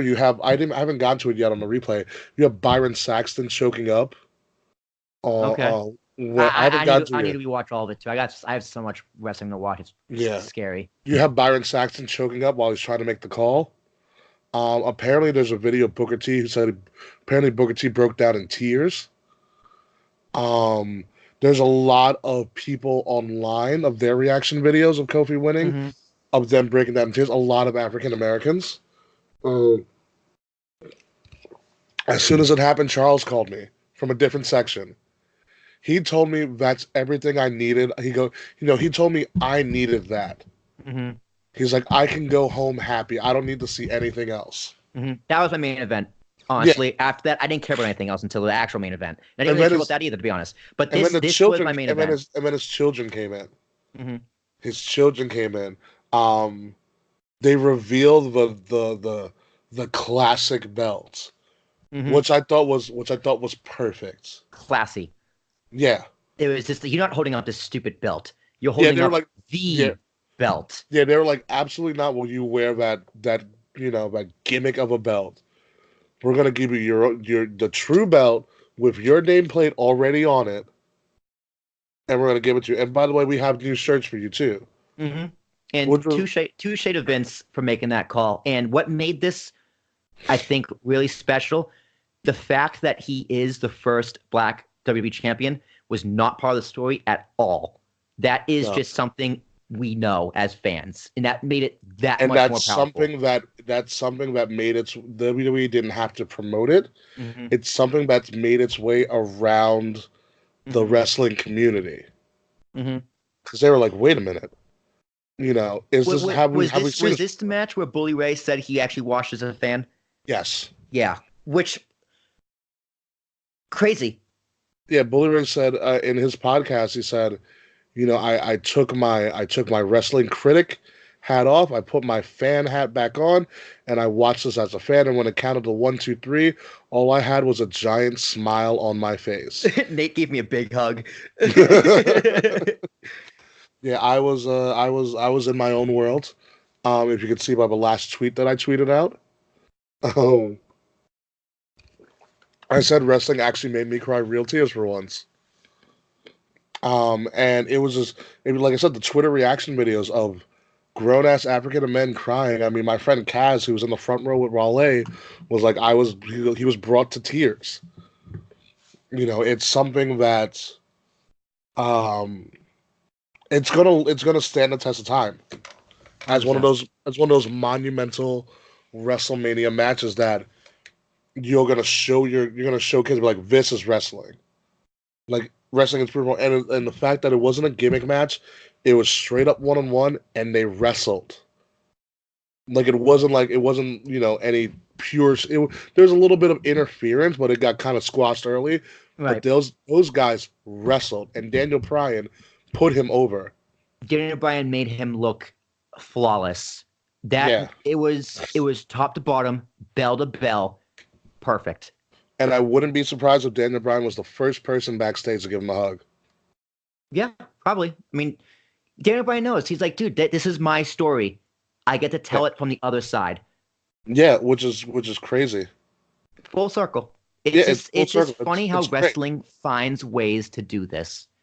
Yeah, and it's, like I said, the fact that you had celebrities that they brought on the pre-show saying, I'm here to watch Kofi Kingston. It's interesting to see when you have Kofi Kingston make a surprise appearance on Raw, get the biggest pop of anybody, including the Universal Champion. And then even after the show, when the show went dark, Seth Rollins put Kofi over. He said, this man is a pioneer. This man is a legend. This man is one of the reasons why I go to work each and every day. He goes, this man is an inspiration. He's a true WWE loyalist. He was there through the good, there through the bad. He's a Grand Slam champion. And he's the first ever African American Grand Slam champion. Yeah, and I've never heard one person ever. He's always told the company line, and I've never heard anyone say anything bad about Kofi Kingston. Exactly, and he's also a person backstage. Like, yes, he does follow orders, but he's not afraid to speak his mind in a respectful manner either. Like, he makes his opinion known. Yeah. So like all around, like I said, it's the perfect match. It's the perfect WrestleMania match. You have the organic story, you have the moments, you have the hated villain. You have everything you want to be like, this one. It's one of the greatest matches of all time. Yeah. Back in February I didn't think they could pull it off back in February, and I'm very happy to say right now that I could not have been more wrong. Yeah, I mean, like I said, you could have ended Mania there, and everybody would have been happy. Yeah, they might as well have, because what happened afterwards, other than Thugonomics, just isn't really worth talking about. We had the squash match, we had the Balor match, which was a shame because Ray hurt his ankle. If Ray was hurt, then don't even just cut the match. I mean, I get Samoa Joe needed to have his first ever Mania, but that could have waited. Like if we're gonna give me a Samoa Joe match, Yeah. It was a squad. I mean, I feel bad for Joe. 55 seconds. Yeah, I feel bad for Joe. He's got to feel the crowd. Yeah. So you had that. You had Batista trips. Let's actually talk about that a little bit, because Batista fell getting into the ring, which I thought was hilarious. Oh yeah, Batista. Batista. The match itself was clunky. It reminded me of a Saudi Arabia match. Yeah, it was just two old dudes being old. Yeah. With a good finish. With a Ric Flair finish. Triple H's entrance was just very weird. Mad Max. Amazing. Just like, because like we in the tailgate, me and Furs were talking. He's like, what's gonna be the best entrance? We look at each other and go, dude, Triple H. Duh. Obviously, Triple H has the best entrance, which he did. The big giant car, the pyro. It's just you wait for it and you hear the the rev. That's what you're waiting for, and then the green lasers come on, and the entrance was better than the fucking match. Batista's machine gun pyro was all I wanted in my life. It was just what I needed to pick me up again. But yeah. Batista retired. What's that? Congratulations to Batista. He's going to be a Hall of Famer. He'll headline a Hall of Fame class at some point. Yep. Down the road, and good for fucking him. He retired on his. We also need a WrestleMania DC. He retired on his terms. Yeah. I think WrestleMania DC would be dope. You have it in the Redskins Stadium, which is a big ass stadium to fucking begin with. And DC is a great city. Yeah, DC is just expensive as fuck. It is, but it's so much fun. I love DC. Imagine the pomp and circumstance like America the Beautiful around DC. Oh my god. Yeah. Donald Trump gets special guest ring announcer. Yeah, no. Oh. You had Baron Corbin legitimately retiring Kurt. I couldn't believe it actually happened. I was like, it was weird. It was weird. I mean, Kurt's putting over the younger people. It's what you're supposed to do on your way out. Mm-hmm. I mean, Kurt did the right thing, but you think one of the greatest wrestlers in wrestling and WWE of all time. One of the greatest pure professional athletes. Of all time. And that's how you end his career? I know. It's such a sour taste, because no one, including Kurt, wanted this. Yeah. It's what Vince wanted. And Vince is probably like, there's nothing I can do. What else could have happened? I know. I mean, if in an ideal world, this would have been Jason Jordan's spot. I could have seen that. We don't even know if he can wrestle. I know, yeah. As I said, in an ideal world, you give us to son takes out father. There's your story. Yeah. I also have a fantasy booking of making the Kofi match even that much more perfect. Let me hear it. You want to hear it now? Yeah.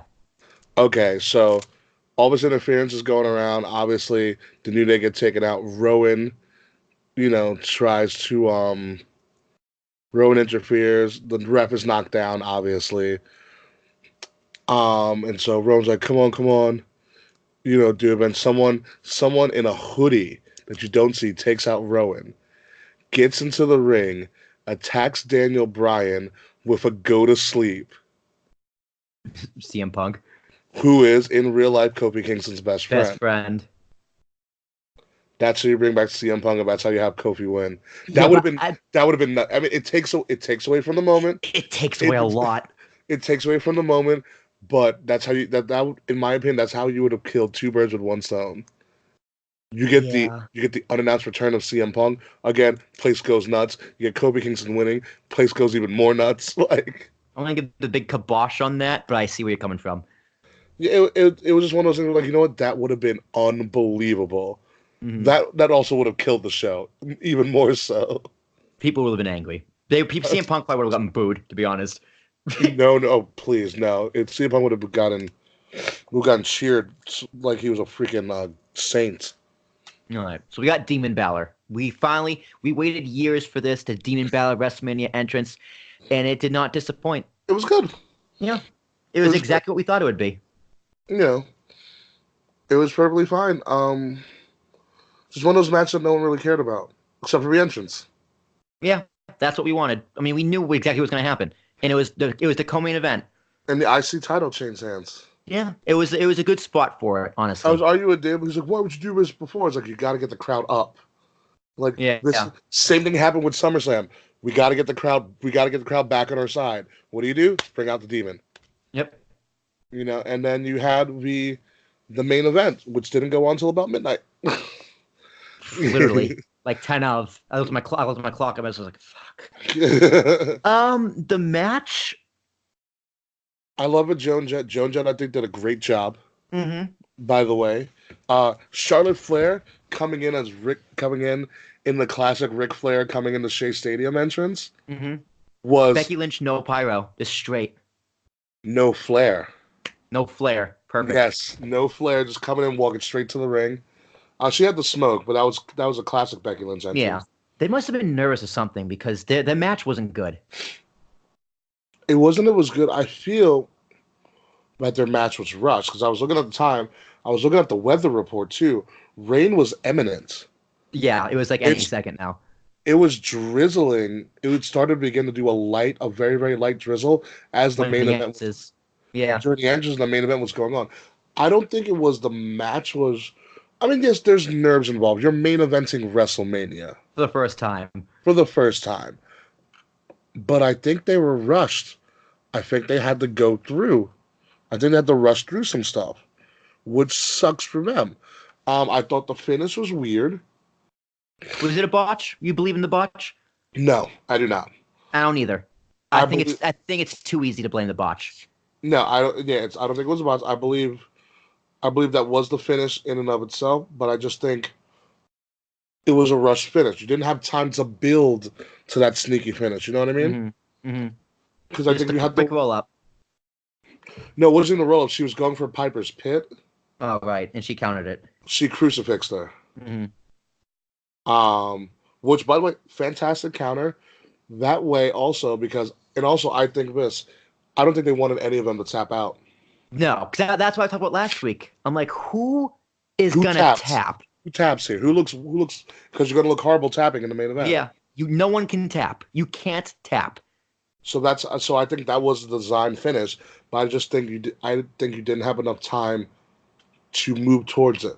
Mm-hmm. I think at first I was like, why is why protect Charlotte? But then again, I was just like, it's more closure for To Becky Becky and Ronda. in the whole story to pin Ronda in that kind of Yes, sneaky way because it also comes for it vies for the rematch. but also has Becky who she's sick of. I have Ronda right where I want her. I'm Mm-hmm. in Ronda's head. I know how to beat Ronda. I know how to beat Ronda. It was Mm-hmm. never about Charlotte because Charlotte was added. Mm-hmm. Becky was always gunning for Ronda, so this makes sense. It also makes In sense. Yeah, you're right. She goes, I know how to outsmart Ronda now. I'm in Ronda's head. This is how I beat her. Mm-hmm. And Okay. but here's the thing: Becky never told us how she was going to beat her. She just went. She just said, "I'm going to beat Ronda," and she upped and did it. And Probably it was Ronda good. broke her hand. Did she? That's what I heard. I saw an article that she might have broke her hand during the main event. Who knows? I don't know where, but she's gone for a little bit. Looks like she's not coming back. AJ was injured. Yeah, I heard that, like a ankle or ACL or something. AJ's meet and greet for AJ's VIP meet and greet did not happen the day after WrestleMania. But you know who they replaced him with? You told me, but I don't remember. Kofi Kingston. Oh, you didn't tell me. That's amazing. They replaced it with Kofi. Kofi brought the belt and everything. Kofi did all the media runs with Becky Lynch, and then came to Access. Nice. And did the superstar meet and greets, which is good. The Iconics also did their autograph session with the belts the Monday after Mania. Mm-hmm. The Raw after Mania was fantastic. Oh, well, let's crown WrestleMania first, and we'll get into it. This is tough. Wow. This is honestly really tough. I'm gonna go 10. I think it superseded TakeOver. I think the moments, and that's what you watch WrestleMania for, is the moments. I think the moments there the historical moments that were made during this Mania supersede everything else that happened on WrestleMania weekend, and that's what you want. You want your biggest show of the weekend to be the most memorable show, and I think WrestleMania was more memorable than TakeOver, more memorable than the G1, and that's the way it is supposed to be designed. WrestleMania gets a 10.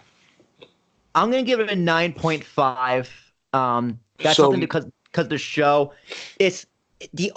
my only problem was our seats. You know, we were blocked by the big pole.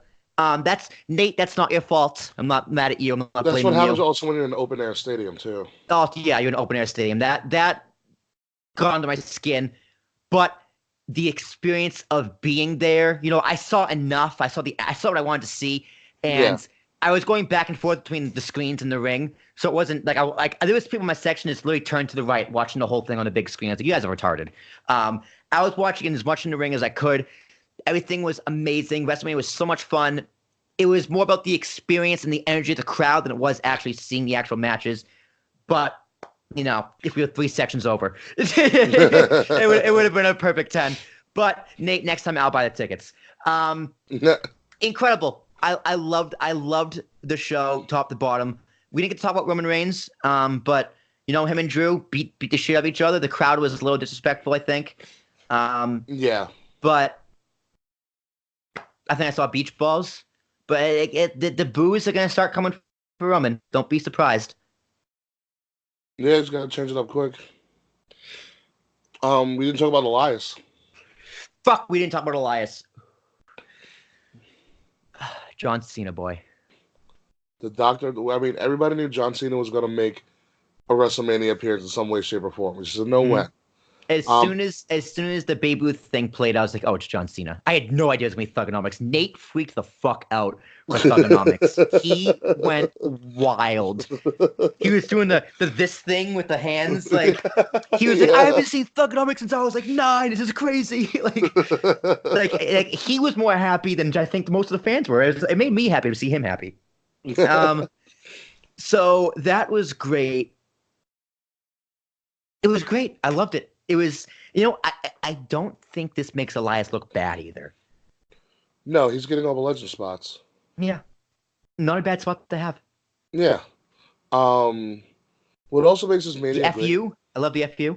Oh yeah, there's no AA, it's just an FU. I got to see my first FU. I loved it. And he talked about he's like, oh, I'm turning heel now. I was like, oh, what a shot at the marks. What a shot at the marks.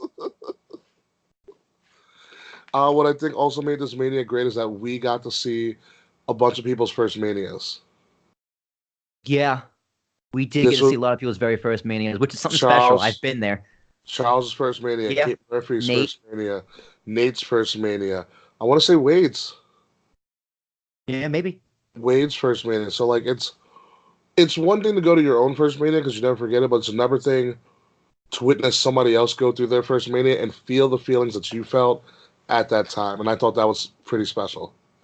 You know, it's just one of those moments you gotta look back and go, damn, like we have this amazing community, this growing community, and it's something we, like me and you have both, and Dave, have worked so hard for, and it's moments like those, weeks like these, that just make it the craziest, it's just the craziest, humbling feeling in the world. Like, this is something we're going to do every single year until we're old. Even like when we have kids, we're like, sorry, hon, gotta go see the fam. I gotta go see my second family. You know, it's crazy because like we are, if you think about it in the grand scheme of things, we are a group of collectively, we're a group of strangers. Yeah, we are. That have one thing generally in common. We love wrestling. Mm-hmm. I let a stranger stay in my apartment for 5 days. Didn't even tell my roommates. They had no idea until he got here. And then, and it works out. Like I said, we had a family that I met 2 years ago, who enjoyed myself and Dave so much, and they started to follow us. And when they found out we were going to go to WrestleMania in New York, they told us they had tickets. When they found out we were doing a tailgate, they said, "Where is your tailgate? We're going to come and be with you guys." Mm-hmm. I don't talk to these people on a regular basis. They were just there. They were there. Great and they were people, awesome. too. Very sweet, amazing people. Shout out to that family. Yes, the Vazes. John and Michelle and their son, little Johnny, who's an awesome kid with his little IC belt. And what is it? Bash 2 Diet Cokes together doing 316 time. What amazing! Not only did they bring stuff, not only did they come to the tailgate, they brought their own tent to add to the tailgate. Mm-hmm. They brought food. They brought beer. They brought beer to the tailgate. Like, they were ready to go. They're ready to go. I mean, they live like in the town right over from you. Yeah, they grew up in Rockland, Massachusetts, which is funny. One of my podcasts, I was Kevin Scampoli, Inspirations, TWFS, whole fucking show. He grew up in Rockland. Yeah, the father's actually originally from New York.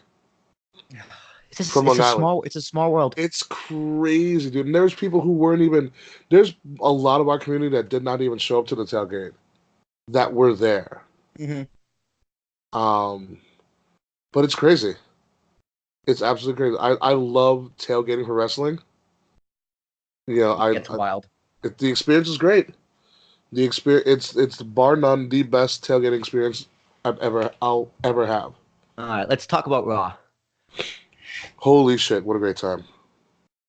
That gong hit. Not before the gong. Elias said "dead man." And I was in my kitchen, just like, fuck. Should've went. I fucked it up because I was waiting. I was waiting for 3 things at WrestleMania. I was waiting for the glass shatter. When Carmella said break. Oh, when Bliss. You mean Bliss? Bliss said break. I thought she was gonna be the glass break. That place would have gone ballistic. I was ready for it. I was so ready for it. I wanted The Rock. I knew he wasn't gonna be there, but I still wanted The Rock, and I wanted Undertaker. You got none. That's fine. I didn't. It was it was high hopes. But Undertaker on Raw, people were like, why this a confusing, weird spot? I'm like, dude, it's WrestleMania. He's gonna show up somewhere. Yeah. I thought it was a fine spot for him. I had no issue with it. He looks terrifying. Still. It's like he has Kofi's chest.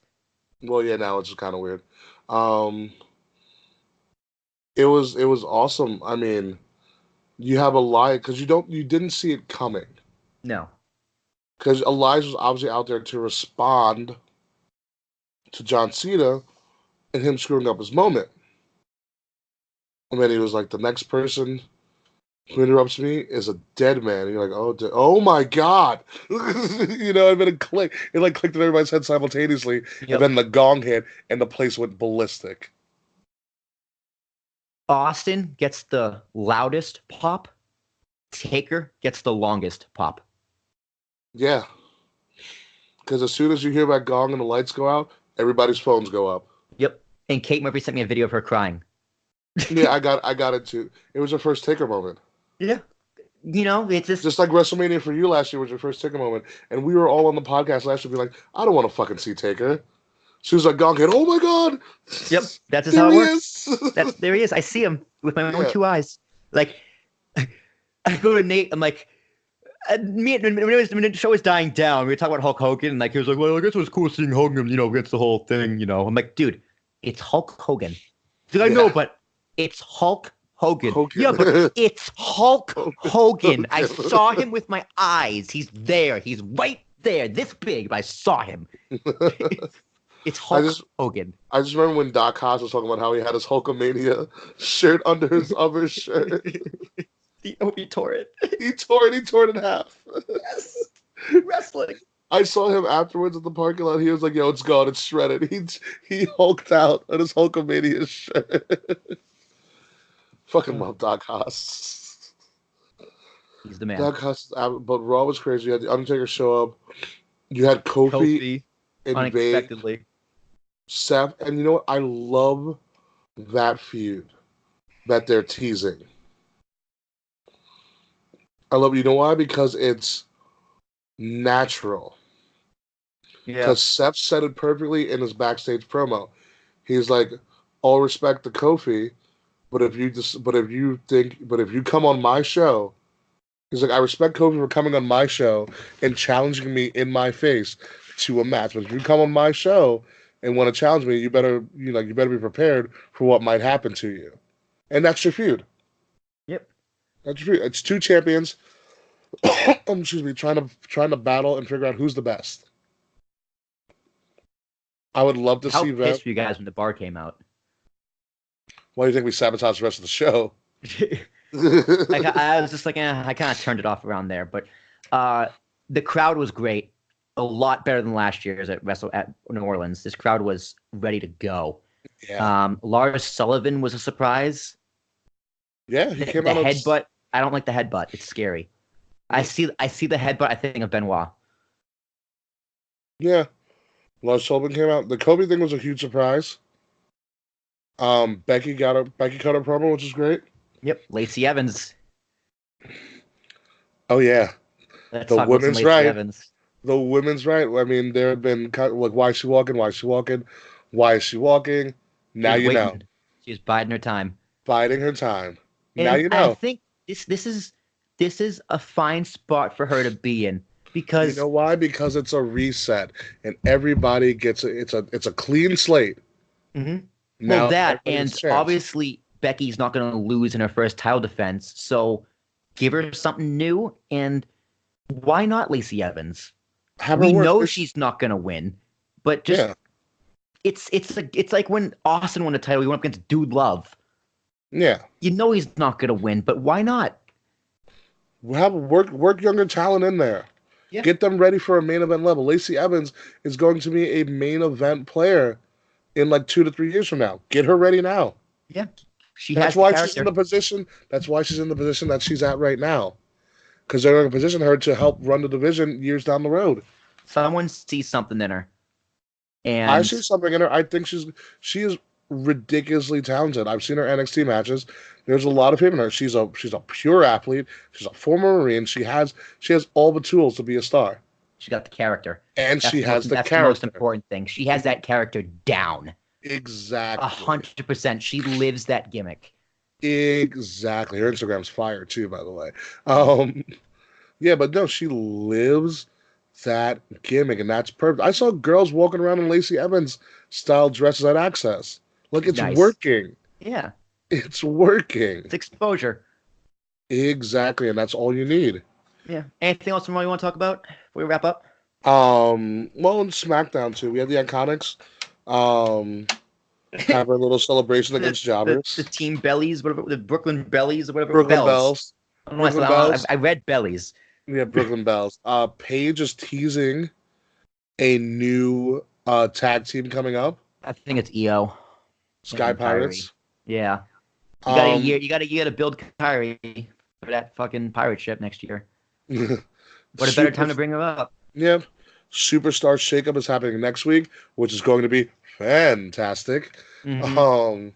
Which we should probably do a Patreon. We should do a Patreon exclusive show about who we would want on each roster. Draft them.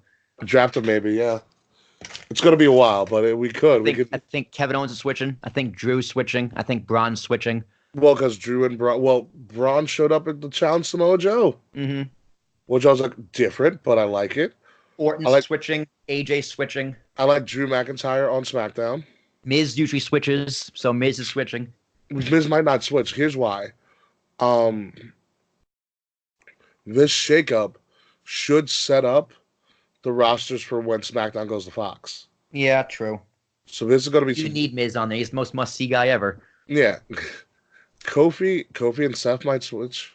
No, you can't have the red belt on Blue Show. Touche. But the shakeup is going to be an interesting time, because this is going to be a huge setup for everything down the road in October. Joe and Balor might switch. Maybe. I think that's a good idea. Which is pretty. I mean, the cool thing about it is This is the cool thing about Mania and that shakeup that happens right after. You don't know what the fuck is going on. Even the superstars are left in the dark up until the last minute. Yeah, that's true. That is true. We also have, of course, the return of Sami Zayn. Oh, fuck. That is something we got to talk about. That was Brilliant. surprising. Surprising, but brilliant heel work. Oh, he's just speaking the truth. Brilliant heel work. Kevin Owens using the stunner a lot more. Orton, that RKO out of nowhere was amazing. I like heel Sami because he lost time. I mean, it was awesome. And he was like, Sami's like, I know there's some money in the back of him. Balor came out. We haven't seen Sami and Balor in a ring ever. Mm-hmm. For the IC title, Sami lost when he cut a promo, which made it sound like he was retiring. You guys really missed me. And I don't care. Yeah. It was so good. Oh my god. Danielle, the queen, actually wanted to kill me. Because I texted her I sent her the video of Dean's last entrance. By the way, Dean, last time you're going to see him on TV. What? That was weird. Last time you're going to see him on TV. What happened when we went off the air? Hold on, I want to tell you how I pissed off Danny first. Okay. So I sent her the video of Dean's last entrance. Then I told her about like what happened, about how Bobby Lashley said he's going to take care of Renee. And he was going and all this stuff. And she's like, well, I'm out right now. I'll watch it later. No more spoilers. I was like, okay, that's fine. I just really hope you like ska music. Ooh. You're an asshole. Like, it's such an asshole. Like, I said no spoilers. I was like, what? Real big fish, man. Mustard plug. The Mighty Mighty Bosstones. Classic. Sami Zayn. So what happened was, after Raw went off the air, Seth put over Kofi. Mm-hmm. And then he called out Roman. And then he called out Dean. Dean gave his final speech. And you forget, where was the Shield's first match? TLC. Where was TLC held at? Was it in Brooklyn? In the brand new Barclays Center was the Shield's first match as a unit. Wow. So that's hallowed ground for the Shield. The Shield was solidified in Brooklyn. You know, wow. So, yeah. So to have him go out on his final time in Brooklyn was a big thing for them, and he cut a really nice babyface promo. Full circle, man. Mm-hmm. How it all came full. They formed here, and they're gonna leave there. You know, they're gonna split from there too. They gave a Shield fist bump for the final time in the ramp and on the stage. Dean Ambrose went slapping fives with a bunch of people. He went to the announce table and threw a chair for no reason. I have it all on video. It is going to be a Patreon exclusive. I am going to upload it to our Patreon. Nice. $1, everybody. So they can see they can see everything I got from his entrance to his speech till the end. So, so yeah, it was good. So, speaking of, that's another part of his weekend. It's the last time you saw Dean Ambrose. For now. I don't know. I heard he got a fat check for AEW potentially. For now. For now. Yeah. All right, Rickie, anything else before we wrap up? You mean wrestling related? Well, we're going to get into that as well, but yes, wrestling related. I've never been more proud of myself to spend as much money as I did because it was all worth it. Everything I did this weekend was worth it. The struggling, I could barely walk after walking around New York City for 5 days straight in trains and the lack of sleep that I got. But it was all worth it to see all these wrestling fans, from the midnight shows on AIW to then PB Smooth, to seeing three-quarters of the Valkyrie, Nikki, Christina, and Kate, and obviously Danielle was not around, unfortunately, but I was even in communication with her, which is also always a cool thing. To seeing all the Rant crew, all the new friends that we met, the Fourth Wall guys, the people I sat at shows with were amazing, and a great time. The food was phenomenal. The food was pretty yummy. I never felt like I was too far away from anything for a home mania and being in New York. Everything was really accessible. All the wrestlers were amazing, amazing talent and amazing people to sit down and talk and chill with. And like I said earlier, we a lot of people say don't meet your heroes, but in wrestling, meet your heroes because Unless it's Teddy they're Long. just like, yeah, unless it's Teddy Long, because they're for the most part they're just like you and they're cool. And here's the thing, wrestling superstars want to talk to you. Mm-hmm. Is what I've learned. They want to Mm-hmm. talk. Of course. Yeah. They connect with their fans. All right, Ricky, let's address the big elephant in the room. Yes, I don't have a voice. Yes, you don't have a voice. I don't. Am I still recording here? Wait, I'm not getting any levels. I'm still recording. Oh, there they are. Okay. And that is, where's Dave?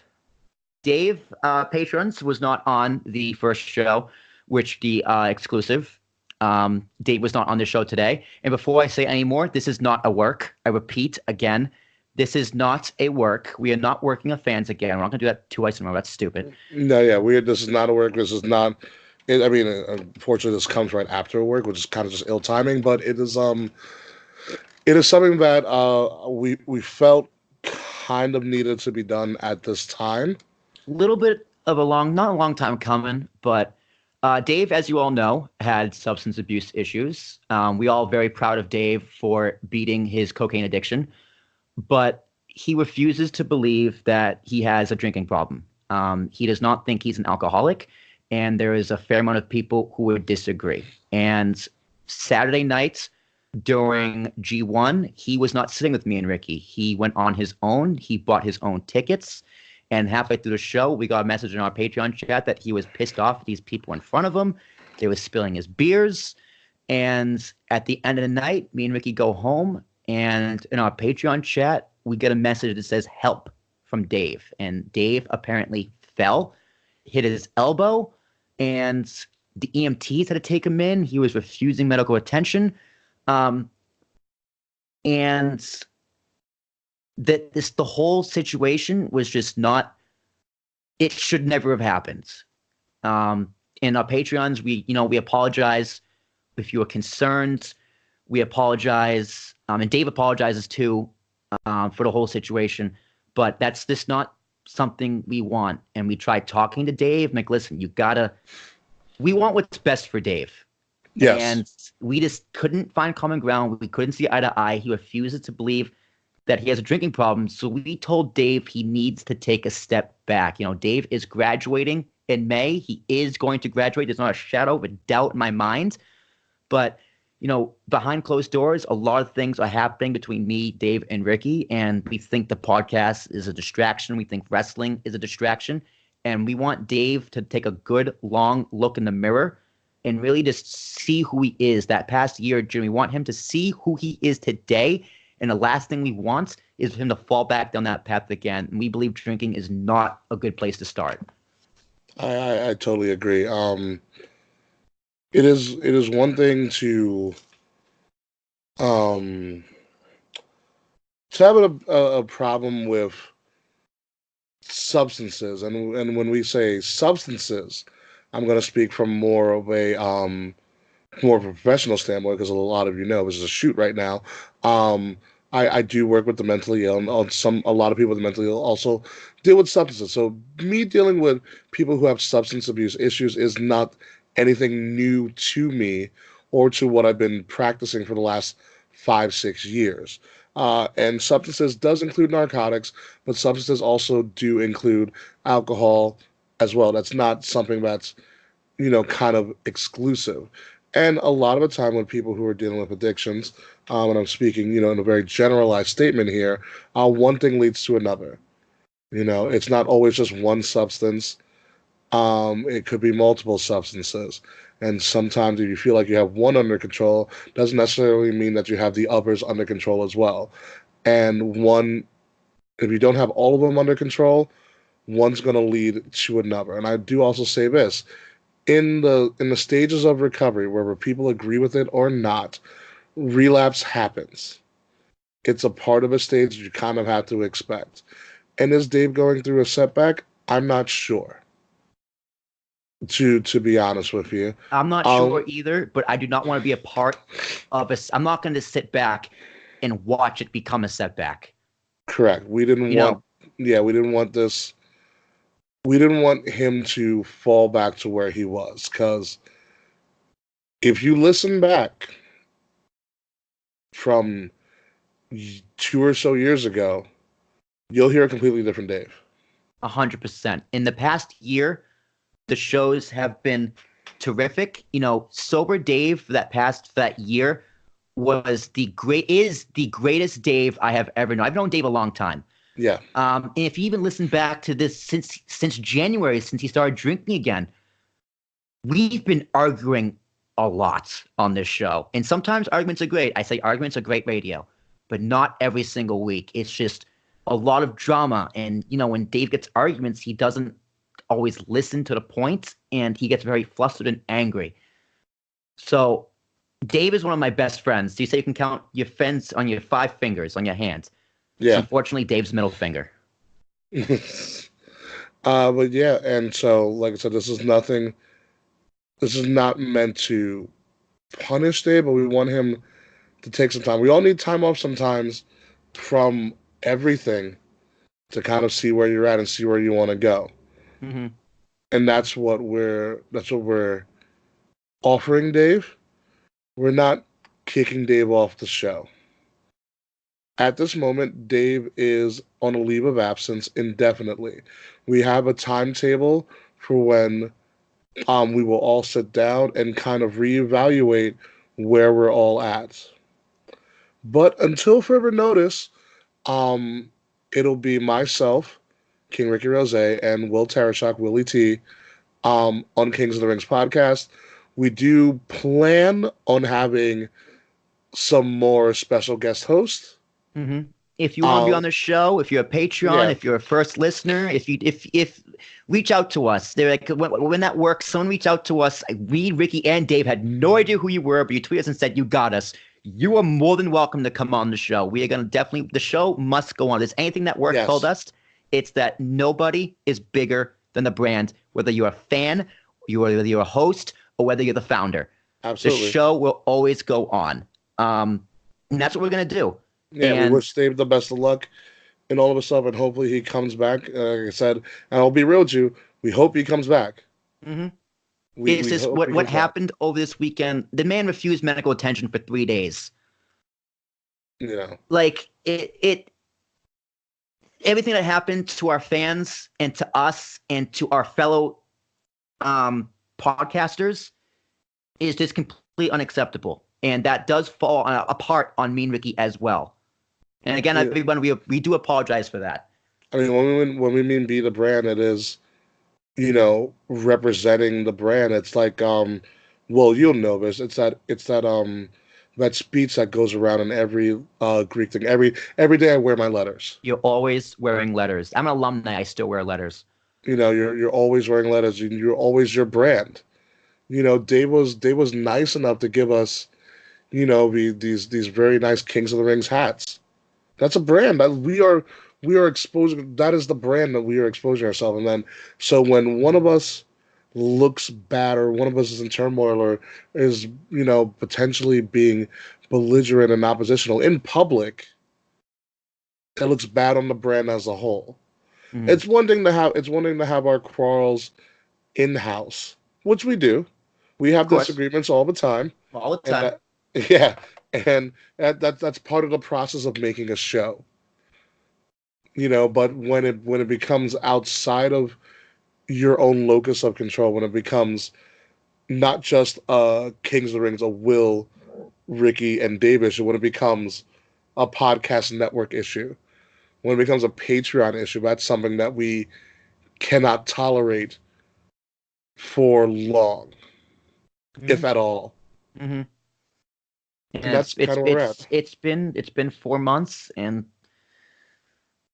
Dave, I hope you listen to this. I hope you're listening to this. Just know that we love you, and we got your back, and just hear us out. And we want you to come back. But in the meantime, ladies and gentlemen, this has been the Kings of the Rings podcast, the WrestleMania Hangover.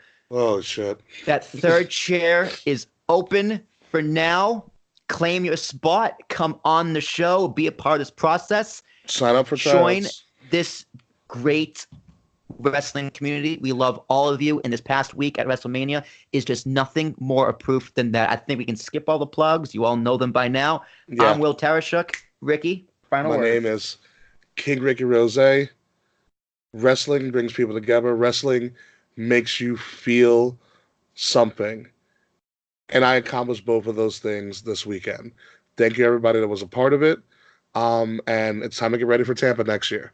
Oh, yeah. Let's fucking go. Again, guys, this isn't a work, I promise. Because we're the kings of the rings. You know it. We'll see you next week. Fuck you, Slack, though. That still remains the same. That's still a thing. It's true. Yeah. Love you, Slack. Golly. Oh, good gosh almighty Joe Friday. All right. Well, we got through it. That's fine. I will address the Patreons now that we're done recording it and everything. It's too late to text Danielle. I'll tell Danielle tomorrow. Because I want an unbiased eye on it, because I feel like if I tell Nikki, she's going to flip. That's your girl. By the way, can you tell your girl Nikki to actually respond to my text? I invited her to the tailgate. Yeah. You know, right? I was like, hey, if you're around, come to the tailgate. And no response. And she was at me, and she had better seats than me. I know. I saw the picture. Yeah. It is what it is. Yeah. She'll get over it. Mr. Fretz is going to be so upset. Again. Yeah. Mr. Fretz, all right. Mr. Fretz, I know you're probably going to watch this. No, he can't because he's not on the... Fuck it, I'll give it to everybody. We haven't been on Patreon in a while because it's WrestleMania weekend. Mr. Fretz, this is not a work. This is not a work. Guys, I swear to God, this is not a work. Yeah, it's not a work. Because Dave said in our work, don't cross the line with substance abuse. So, of course, we respected that. So, we're going to cross that line because it's real. Yeah, this is a real thing. It's something that we need to know. That we feel like people need to know. And maybe if he sees all the other support that he gets, he'll... Yeah, it's basically Dave has going to have to choose us or the bottle. Yeah. So, and that's all there is to it. So, without further ado, folks, we're going to stop recording. Will and I are going to speak alone. And, yeah. I'm going to take my shirt off. Ow, ow. It's one of those videos. It's going to be like a Sunny video. Yeah, ew. And we'll see you guys next week.